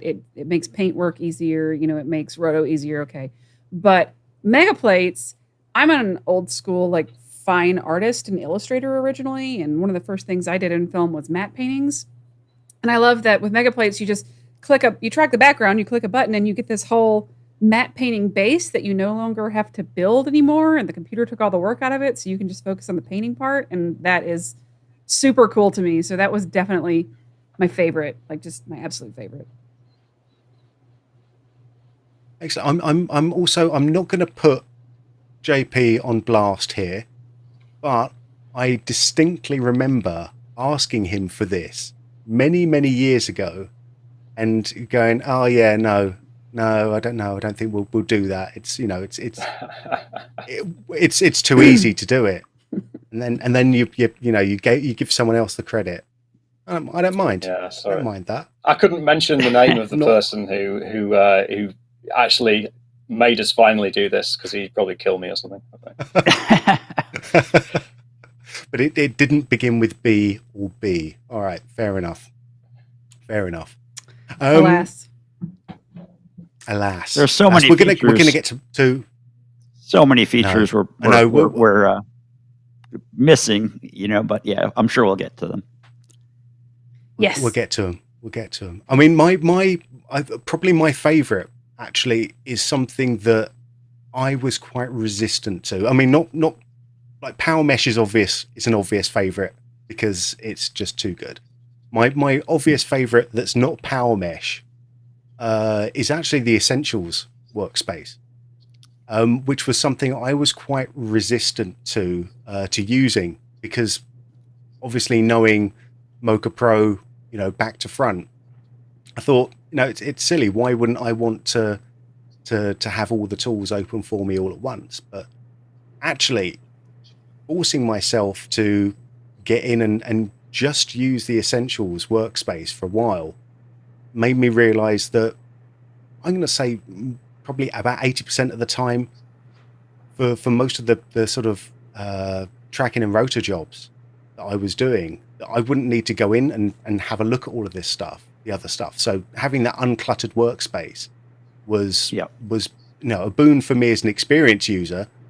But imagine coming to it as a beginner. It's much more or much less intimidating, I should say. Yeah, so I think I'm glad you simplified workspace was really good. I'm glad you mentioned that, Ben, because I think for us, we've been using the Mocha Pro interface for a very long time, but we have to remember that for a lot of people, they're coming to Mocha from After Effects, with the Mocha AE, or they're coming to Mocha from Continuum or Sapphire. So, for a lot of users, they just want to get in there and learn it quickly. And one of the things that people have always said to me over the years was that they take a long time to learn Mocha, and then they don't use it, and then they when they come back to it, they feel like they have to learn it again and again. So I think that the Essentials was really just like okay, you guys don't know how to use it. Well, let's try to really pare it down and make it, make it very simple. So yeah, I'm glad you mentioned that one. Well, and that was a feature that I think you really pushed for, didn't you, Ross? Can do. What's that? I think wasn't that I believe that was a feature that you really pushed for back when we were doing it, when we were converting everything over to plugins. Yeah, I definitely wanted to push for that, and I think the user base was essentially asking for it. Especially if you're really only using Mocha for masking inside of Sapphire or Continuum, I think the Essentials mode is just a great way to work. Yeah. Cool. All right, I'm gonna ask another question now. I'm going around the horn on this, and this is about what trend in VFX didn't quite have the lasting input, or the lasting impact, I should say, that you thought it would. And I'm going to go opposite this time. I'm going to go down to Mary, and we'll find out where we go from there. So there's people that still use it, and I don't want to poo-poo it because it's obviously still pretty big, but I would say stereo. There's no poo-pooing. Stereo. Okay. Yeah. Stereo was huge for a minute, and it's not as huge anymore. There's still a need for it. I'm glad that we converted stuff to where you can do like left eye and right eye roto, and there are directors, especially like James Cameron, because he's big into the stereo thing. Like there are directors that are still like super into stereo, but you don't really see it as much as we were seeing it. Yep, I think that's fair. I think it's fair. Let's move around. I'm going to go back to JP as number 2. Yeah, one that I was thinking, I can't remember the last time I saw a film that used this, was high frame rate cinematography. I think it was the Lord of the Rings or the Hobbit films, where Hobbit, wasn't it, where they shot it at 48 frames per second. And I remember at the time thinking that was going to be potentially important for tracking, because you've captured so much more motion, and potentially you've got less motion blur and various other factors. But really, I don't think that really took off at all. There have been a few films made 48, but almost nothing. Yeah, I think I agree with you. I thought that was gonna break through a bit more, especially with 3D as well, because I thought that 3D in The Hobbit, I kind of was probably in the minority, but I thought 3D in The Hobbit was excellent. I really enjoyed it. I thought it benefited a lot from the high frame rate, but that's by the by. I think we'll move on. Well, it was I much think, less eye stabby. to Ross. Oh, here we go. Oh, yes. Oh, thank you for the classic meme there. Mission Control. Ross, same question to you. What trend in VFX didn't quite have the lasting impact you thought it would? Sure. Yeah, just touching on JP's mention, I think the last high frame rate film that one of our customers done was the last Ang Lee film, or maybe it was a couple now, Billy's Long Walk or something like that, which was shot at really high frame rate. Some of our friends in East Coast Digital or something in New York City, they use Mocha and Nuke for that. But for me, it's a trend. It's not necessarily gone away, but I was very hopeful that it would be a whole new thing, which we're really happy to actually get in there and support. Was the 360 VR, stereo 360 VR. We put a lot of work into that, and it's a really great feature. And I'm certainly talking to people daily who are still using Mocha on their 360 films. But I think there was a time 2 years ago where we really were seeing a lot of very large companies investing in the 360 VR, whether it's obviously Facebook and Google, and it seems like in general it hasn't become the runaway smash success that people thought it would be. But I think that headsets and new devices are going to keep coming out, and I think what is it? Who was it? Just announced the new glasses are coming out. I'm spacing, but anyways, I think with AR and new devices, I don't think it's a dead part of the industry. But I was sort of hopeful that it would be a bigger success.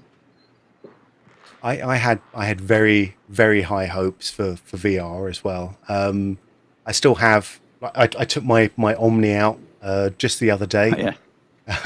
I still sort of shoot some stuff on that. But yeah, I think you're right. That's hopefully it's just sleeping. Ready to wake up at some point soon. It was definitely a fun project for us to work on internally, to support this new format with Mocha in a 360 spherical environment. How did that that technology is obviously still in the product. Has that had, wider reaching implications apart from VR as well? Maybe that's a question for JP. Probably the biggest thing, well, actually it's something I was going to talk to Phil about, was X-splines. We basically had to change the way that X-splines work in Mocha when we went to VR. A pretty fundamental level. So most shots you would never notice the difference, but there are now some shots where you will find that X-splines behave in a more predictable way and follow the tracking better than they did before.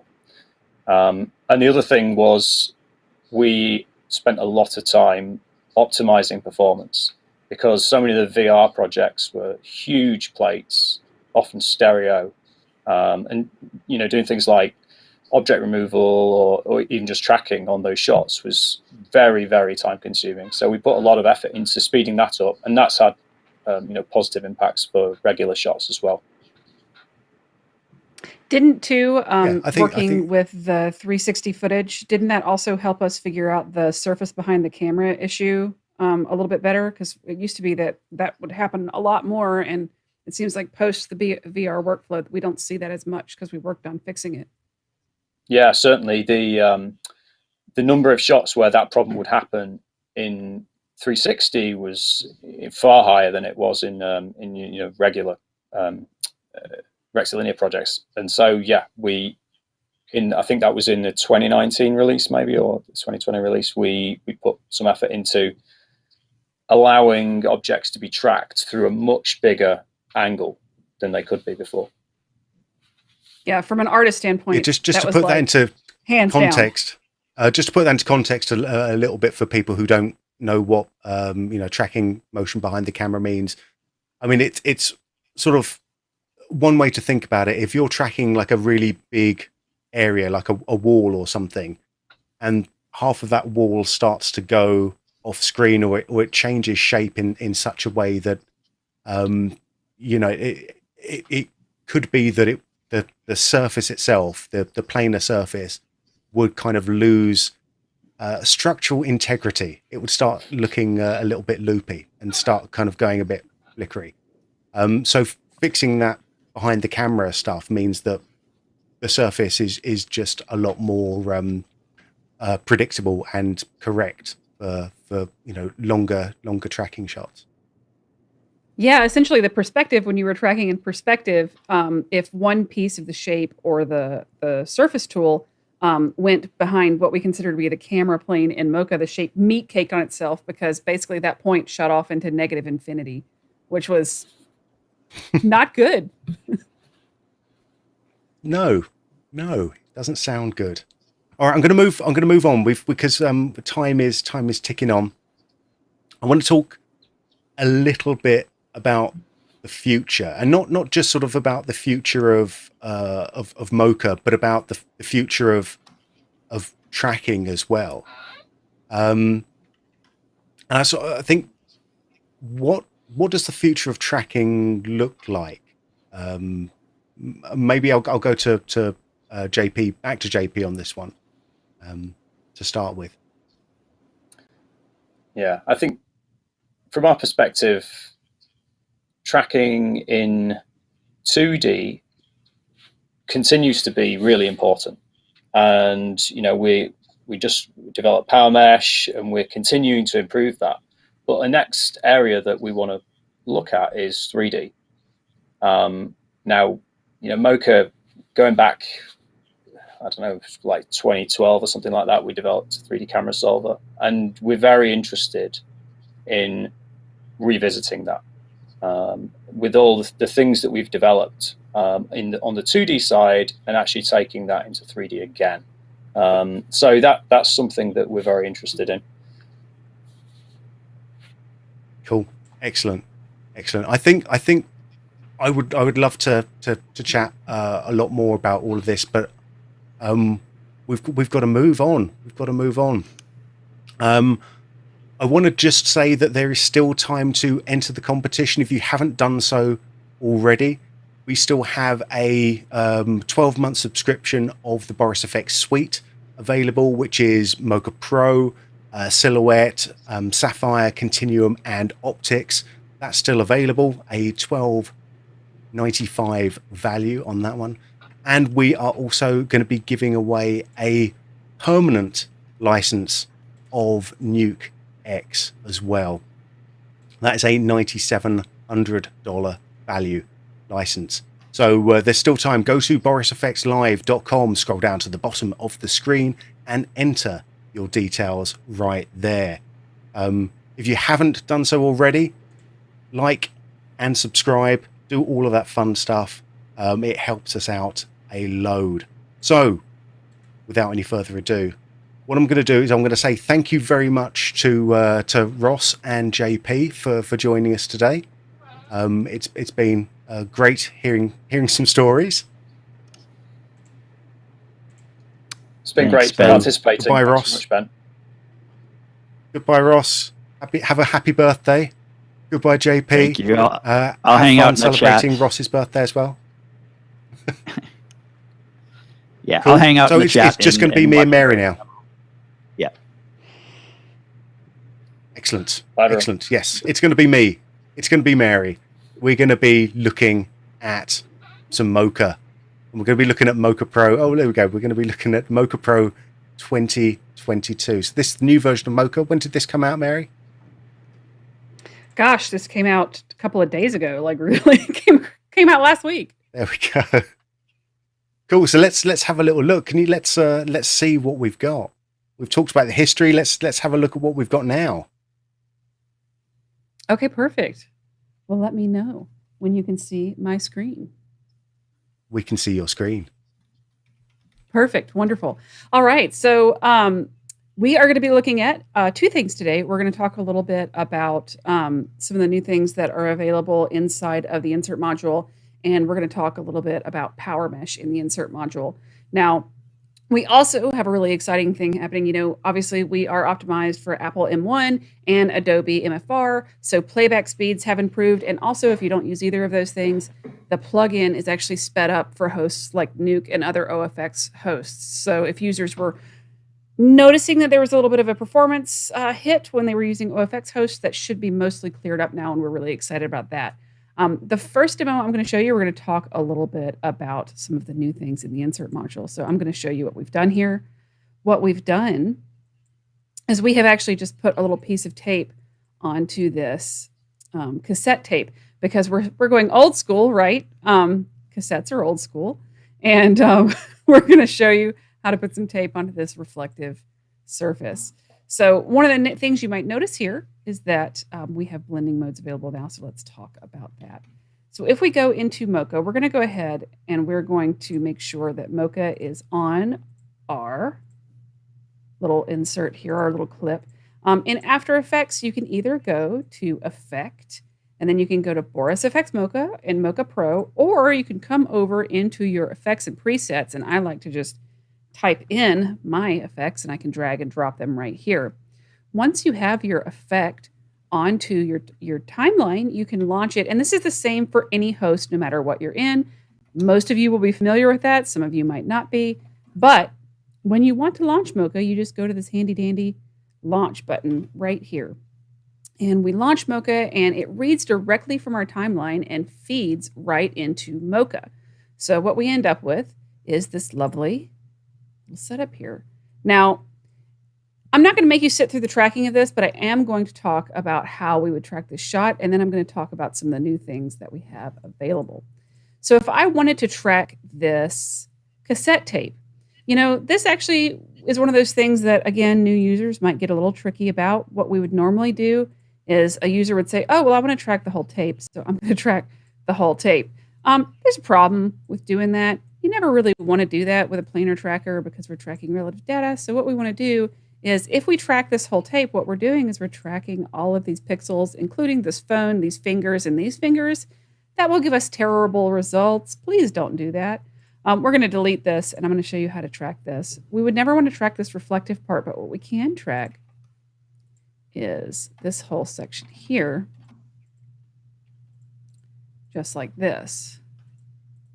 And let me actually go back to this layer for a second, turn it on, and let me hide my insert clip real quick because that's kind of giving the game away. All right, so we're going to track this. And then because we're only tracking the top, that wouldn't quite give us an anchor on the bottom. We can actually go in and track the bottom as well. And what I would do is I would do something that looks a little bit like this. Now with Mocha's, we actually do like to track a little bit outside of the edges. If you look here, we're a little bit outside the edges. So, I did something wrong there. We want to go to Add X-Spline when we're trying to anchor our shapes. Come on, wake up, Mary. All right, let's go over here, and we're going to draw our shape here. So now this is actually on the same layer. Here we are. There we go. Okay, so what this does is this gives us this top planar data and this bottom planar data, and we can track this. Now, Ben had mentioned Essentials mode. If you're just starting out, you probably want to use Essentials mode, but since I'm going to be working in the insert module, I'm just going to go ahead and switch to Classic. When you are tracking, if you look down here under the input channel, it used to be we had luminance and auto channel, and that was all you had. But now we allow you to switch between channels. So you can switch between red, green, or blue if you like, and you can select which one you want. This becomes important if you're tracking things like shots that are shot in low light or underwater conditions, things where a different channel might actually have more information than not. I'm going to just use luminance though, and luminance picks the R, G, and B channels combined. Auto picks anyone it decides is the best one. Now, we're going to track translation, scale, rotation, shear, and perspective. and we're going to turn our surface tool on. And what I like to do when I'm tracking is align our surface right here to our object.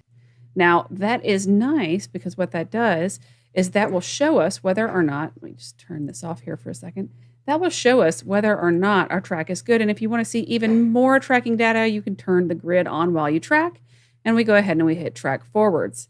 Now this will track really quick, but for the purposes of this demo, I am not going to make you sit through this track because that doesn't make a whole lot of sense. Let's turn this off. Here we are. And let's go back to our cassette and our finger here. Now, I did a track on the finger and on the cassette. The reason I did that is because I want to show you we have the ability to switch in your view between what you're stabilizing on when you select the little stabilized workflow here. Now, this is new, okay? So you used to just hit activate quick stabilize mode and you used to click on your layer. Instead of doing that, we can either switch between the finger or the cassette. And so now when we play, what this does is this stabilizes our viewer based on what layer we have selected. So I can stabilize between the finger and I can stabilize between the cassette. And this is really great for roto if I needed to do like a really nice roto around this edge and these little holes here. This would make my life a lot easier when I'm rotoscoping. And it just stabilizes the viewer. Very, very nice. All right. So now that we have this, this little track done, we can edit it. We actually have some new features in the dope sheet. We can actually start to move our, we can offset our keys a little easier, and we can also start to move them around a little easier, and we can start to scale things a little bit easier. So I thought you guys would be excited about that. And the last thing I want to show you that's going to be in this part of the demo is that we actually have new blending modes for the insert layer. So over here in the insert layer, we've totally redone this. So if we go ahead and we turn on our little insert clip here, layer, you can see that we have, clicked the wrong layer when I did that. Whoops. Let's go to none. Let's go to cassette and let's go to insert layer. Here we are. We can now take our surface tool and we can, move this wherever we want, of course, but we have new blending modes. So if you come over here into the comp section, you can see that we have things like darken, multiply. We have things like, screen and color dodge. We have all kinds of blending modes that you can use to render right back to your timeline.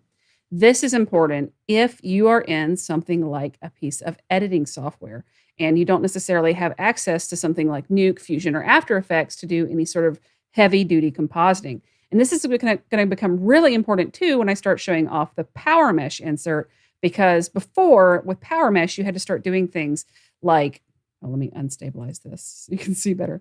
When we were doing the Power Mesh, one of the problems with the previous workflow, if you were an editor, was you had to stabilize the comp, do whatever you wanted to do inside of that comp, and then take that comp and then apply a warp back on top of it and mask it out. And for Nuke users, that's like a normal workflow, no problem. They get that all day long. But for like Avid, that becomes a problem, especially when we talk about the way Avid handles alpha channels. And for Premiere, obviously, it's harder to do that as well. So what we can do now is we can use Power Mesh inside of this, and we can also, we also have updated the grid tool, and I'm going to talk about that in just a second. Are there any questions that you have on this first part before I dive into the second part? Because the second part is actually going to take a little bit longer. No, people are loving this, Mary. There was a question about whether the RGB channels have been added to like auto mode. So would auto mode scan the RGB channels? Well, yeah, and it always has. Down in there. That's not new, but yeah. Yeah. So in auto channel, what auto channel has always done is auto channel has always selected between red, green, or blue automatically. Whatever Mocha thought was the most delicious texture, that's the channel that it picked. So you either had all channels or whatever channel Mocha picked. And now we have whatever channel you pick, which has been a feature request. And, like many feature requests, we fit in what we can within the development schedule. That's something that Martin is really trying to be mindful of is, users will submit a question on our forums or a suggestion on our forums or at trade shows or in emails. We get a lot of, requests from users, and this was a request and we made it happen. And It's just a really good feature as far as trying to decide what the best channel you think is for tracking. Does that make sense? Absolutely. Yeah. Perfect. Thank you. Wonderful. Yeah. So I'm going to save this and close it. We can go ahead and just save and close.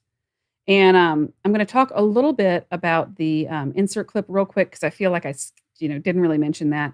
When you're working in the plugin inside of a host, you can select any layer inside of your host or in an editor, this would be called a track, whatever layer or track or input that you want as the insert clip.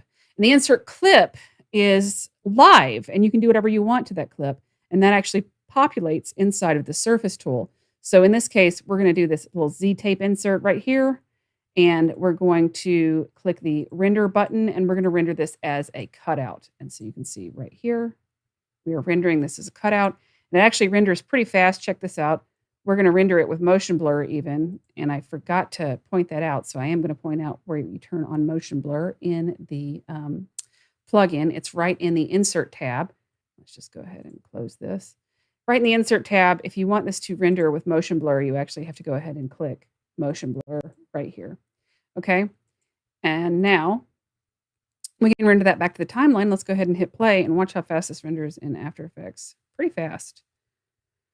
So that's rendering right back to our timeline directly from our shot. And then when we're done, what we end up with is I'll turn the render on so that you don't have to wait. And that's what our shot ends up looking like. So we've put a piece of tape over the top. Now, of course, inside of After Effects, again, we can use whatever blending mode we want inside of our host. So blending modes might not be super relevant if you're using a compositing software, but for our editing friends and our people doing temp effects, yeah, this matters hugely, especially when we're talking about Avid or Premiere. So that's a really good new feature. And let's talk about Power Mesh. Now, we had asked, what are our favorite features? Now, yes, of course, I do love mega plates, but Power Mesh is definitely one of our fan favorite features that we've had in a long time.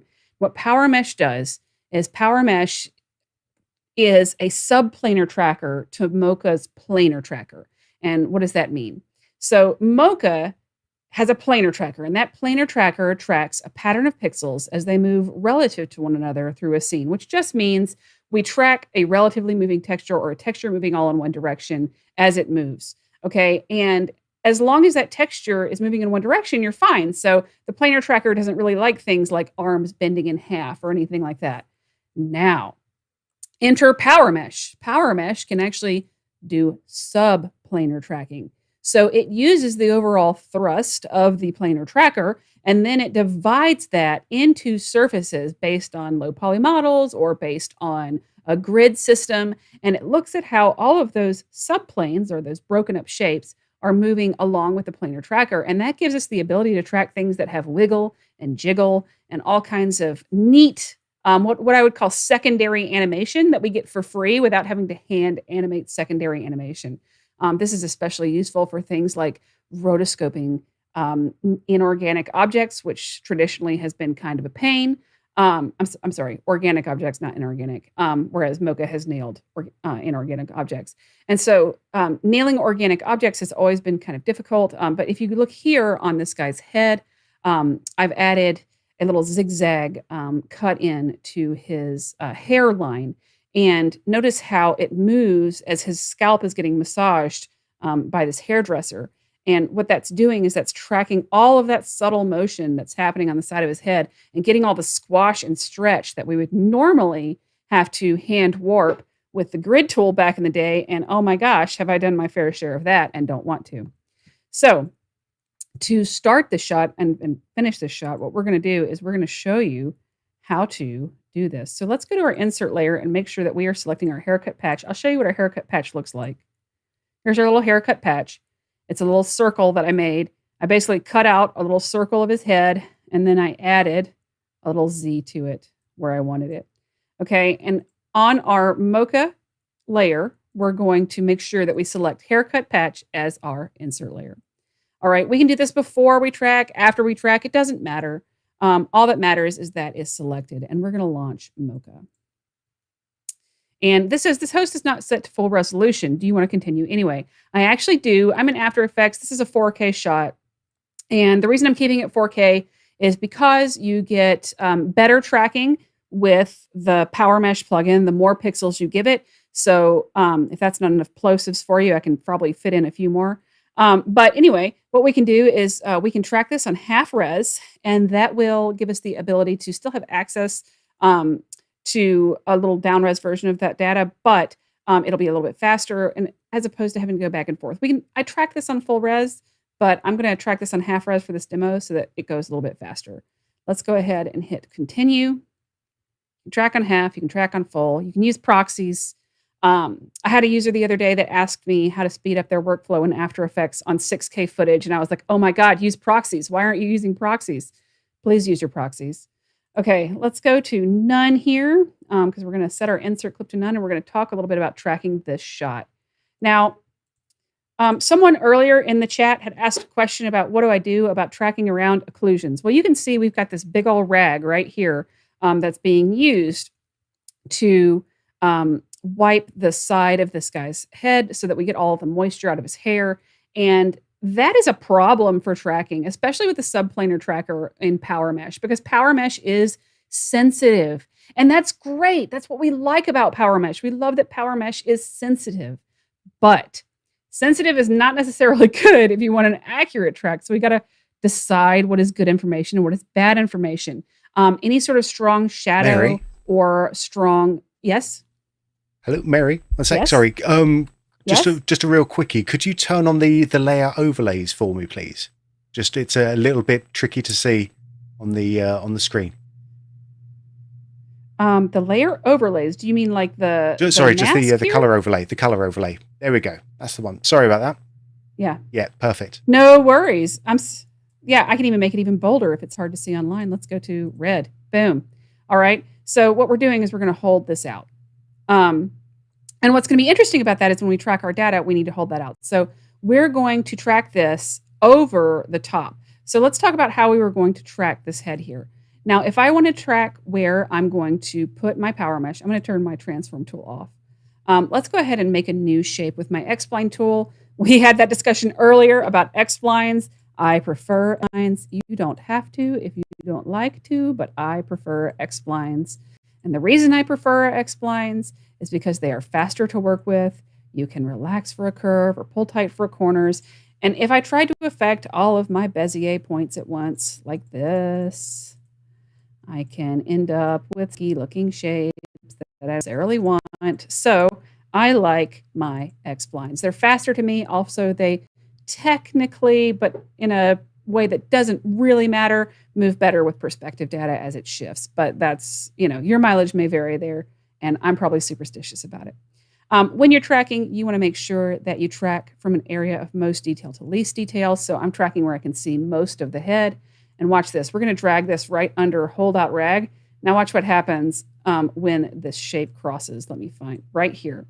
Do you see how it's being cut out? Because holdout rag is above my head track. Okay, so here's my head track, here's my holdout, and it's chopping it out. Now that's a workflow thing in Mocha. For those of you that are new to Mocha, Mocha holds out everything at the top of the layer pile as closest to the camera. So as long as you roto from your foreground to your background, you're always, always, always going to have cutouts for your tracks.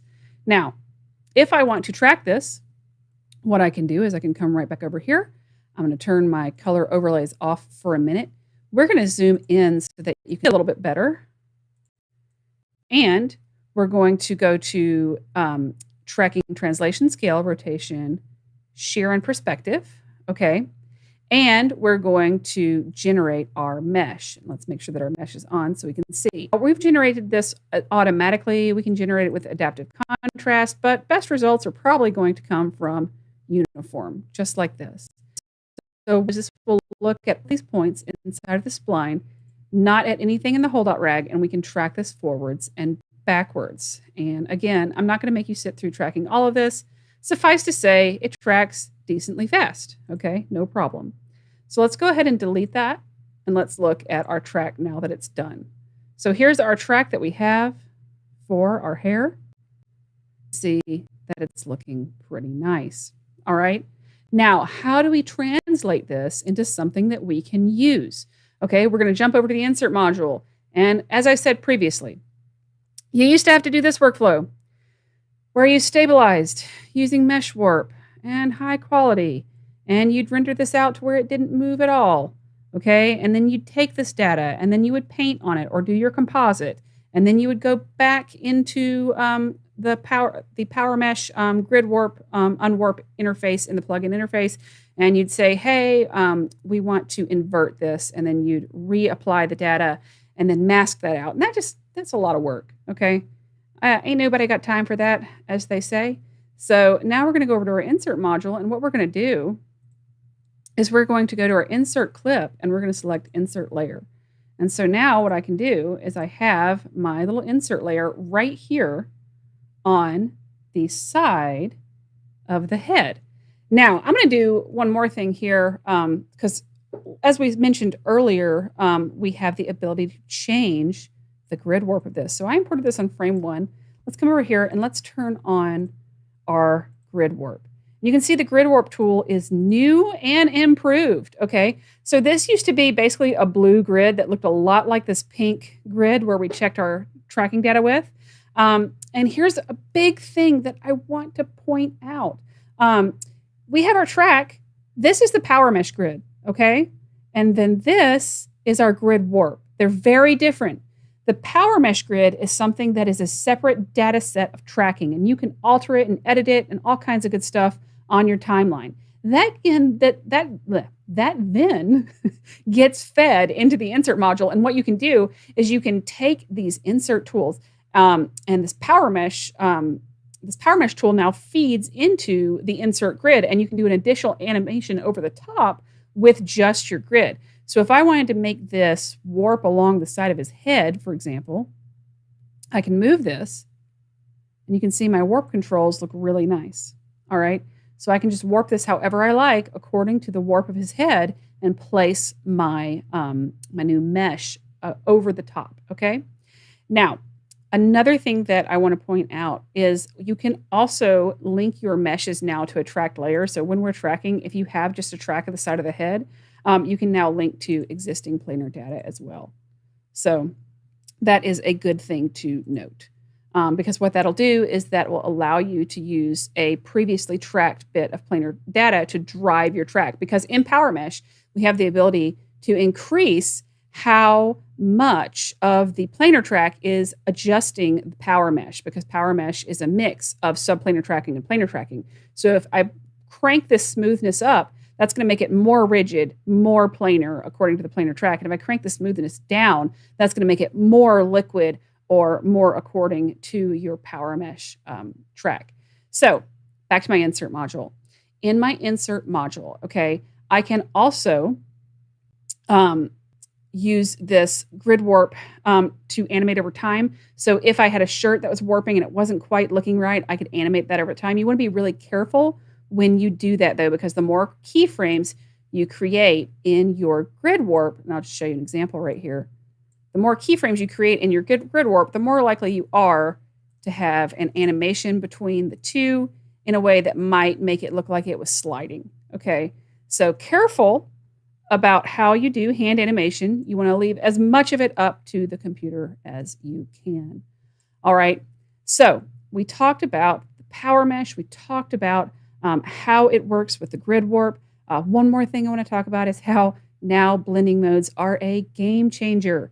Okay, so it used to be that we'd have to render this out and we'd have to apply our mats and another layer on top we could always apply the masks inside of the insert module, but it gets tricky. And you don't always have blending modes to make the masks work beautifully. So I have this lovely little cutout over here, but let's use a blending mode to cheat and make sure that I don't even have to use masking for this. Because if I tried to apply the mask, let's use the mat for the holdout rag and invert it. You can see I'm still cutting off quite a bit, and I don't want to do that. So what we're going to do is we're going to use no masks, and we're going to come over here to our blending mode.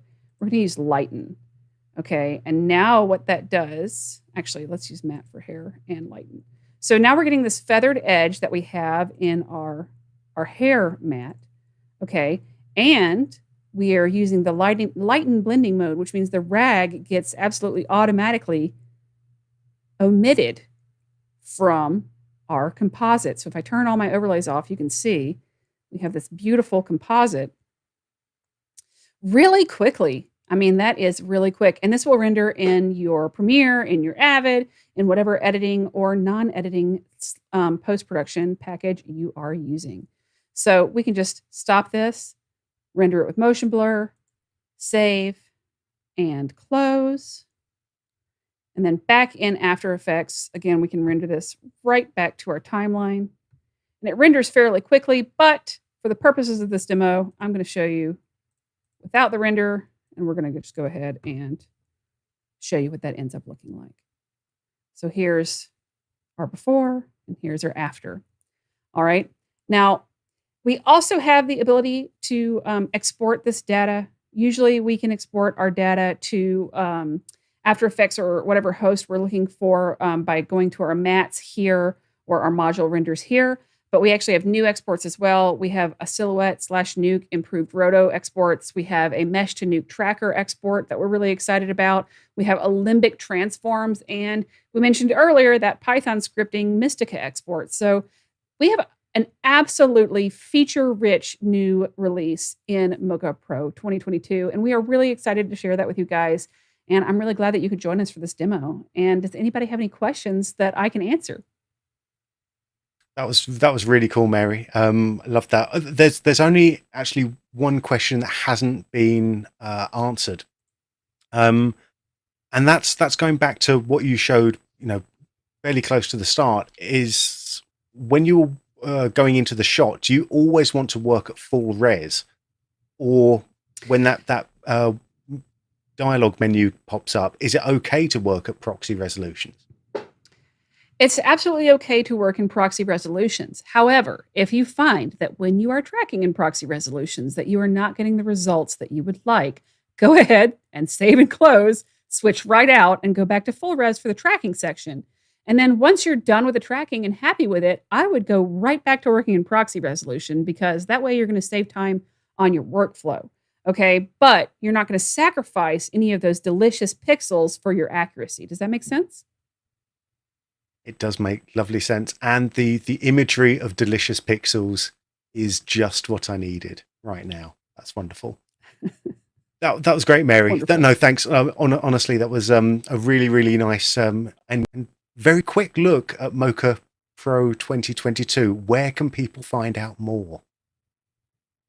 Well, people can find out more on our website if you go to borisfx.com and you're not tired of hearing mine or Ben's voice. We actually have a whole new series on our software in general that is pretty extensive, and you can download the assets for like $29. I think it's really cheap, or you can watch them for free if you don't want the assets. But that's been a bone of contention in the past, because users have always been like, I want the assets. Well, we heard you, we have them, we had to pay for them, but they're there for you to buy if you like.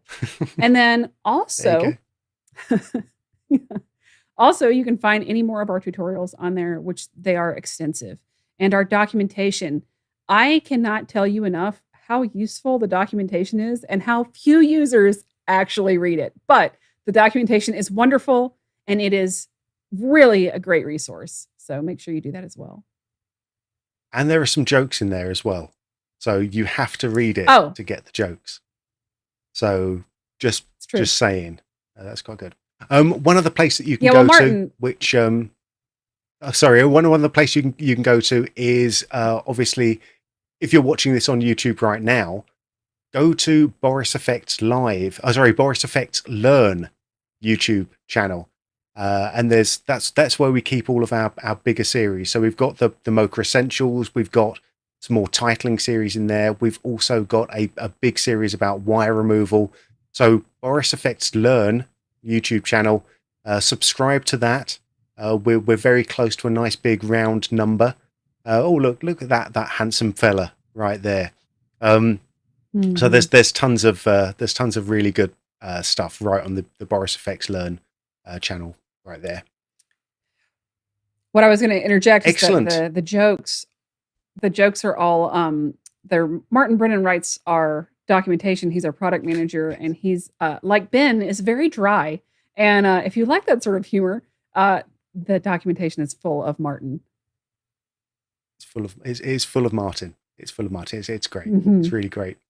Thank you very much, Mary. We've got to say goodbye to you. It's been great. We're gonna see you soon. See you soon. Bye bye. Bye bye. We're gonna take another quick break now. When we come back from this little break, we are going to be giving away some big prizes. We have our 12-month subscription to the Boris FX Suite, and we also have our permanent license for Nuke X as well. So stick around while you're watching this next little bit. Remember to hit the thumbs up button. It really helps us out. But I will see you on the other side of this break.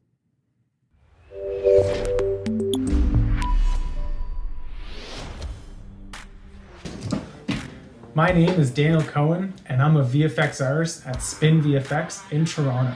I've personally used Mocha's tracking for 7 years on projects like The Umbrella Academy, The Expanse, Fargo, Zombieland 2, Suicide Squad, and the list goes on and on.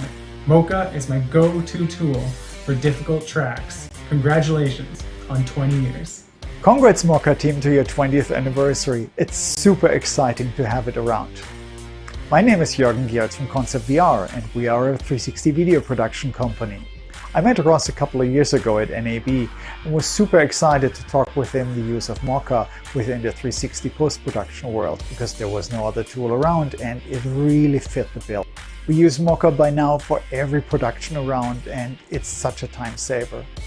I'm really looking forward to see all the goodies that are coming up in Mocha and VR. I'm Tobias, and I love using Mocha to create all sorts of strange and sometimes maybe even slightly useful visual effects and tutorials online. Congratulations on 20 awesome years of Planar Tracker goodness, and I just can't wait to see what the future will hold for Moki. By the way, no idea why you ever changed that name. You've heard of other tracking softwares, cappuccino, latte, macchiato. I've tried them all. Some of my friends even still use those. Not me. Thanks to Mocha, my life's a breeze. Unlike this guy. Thanks to Mocha, I saved countless hours in tedious tasks. I even had time to join my local country club. I won the tournament. I even had time to master grilling. Feed those poor guys who are still chained to their desks. Before, we were just apes. Thank you, Mocha, for putting crafty in crafty apes.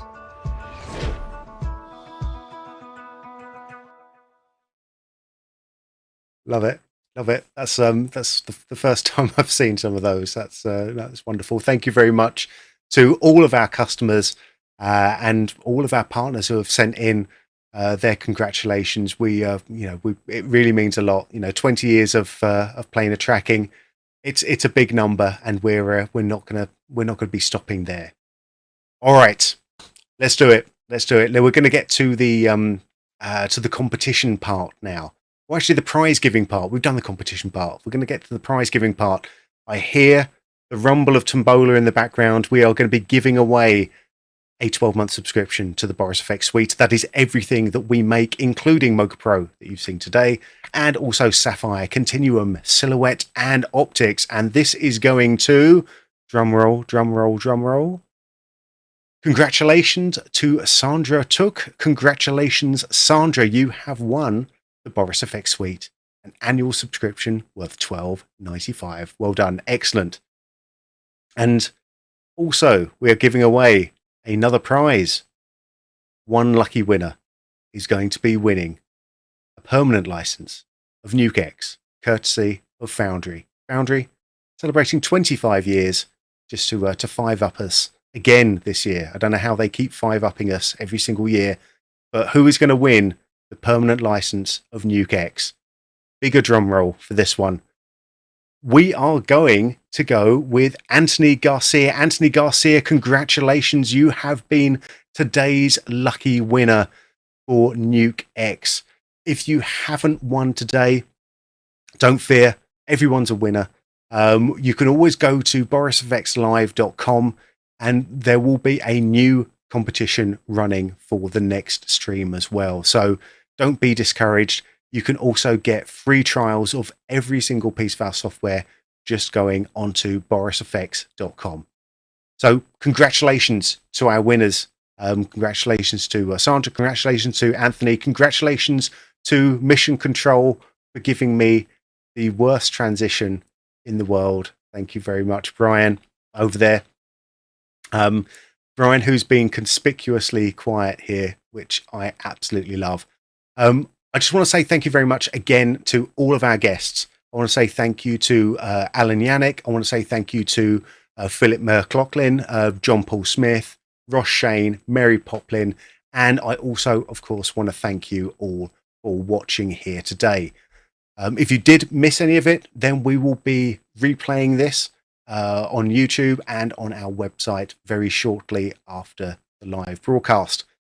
We also have another live event coming up very soon. This is Boris FX Live. We do these all the time. So check out our website for more details, borisfx.com or borisfxlive.com. I am and will always be Ben Brownlee. So for now, thanks very much for joining us, and I'll see you again soon. Take care, everyone. Bye-bye.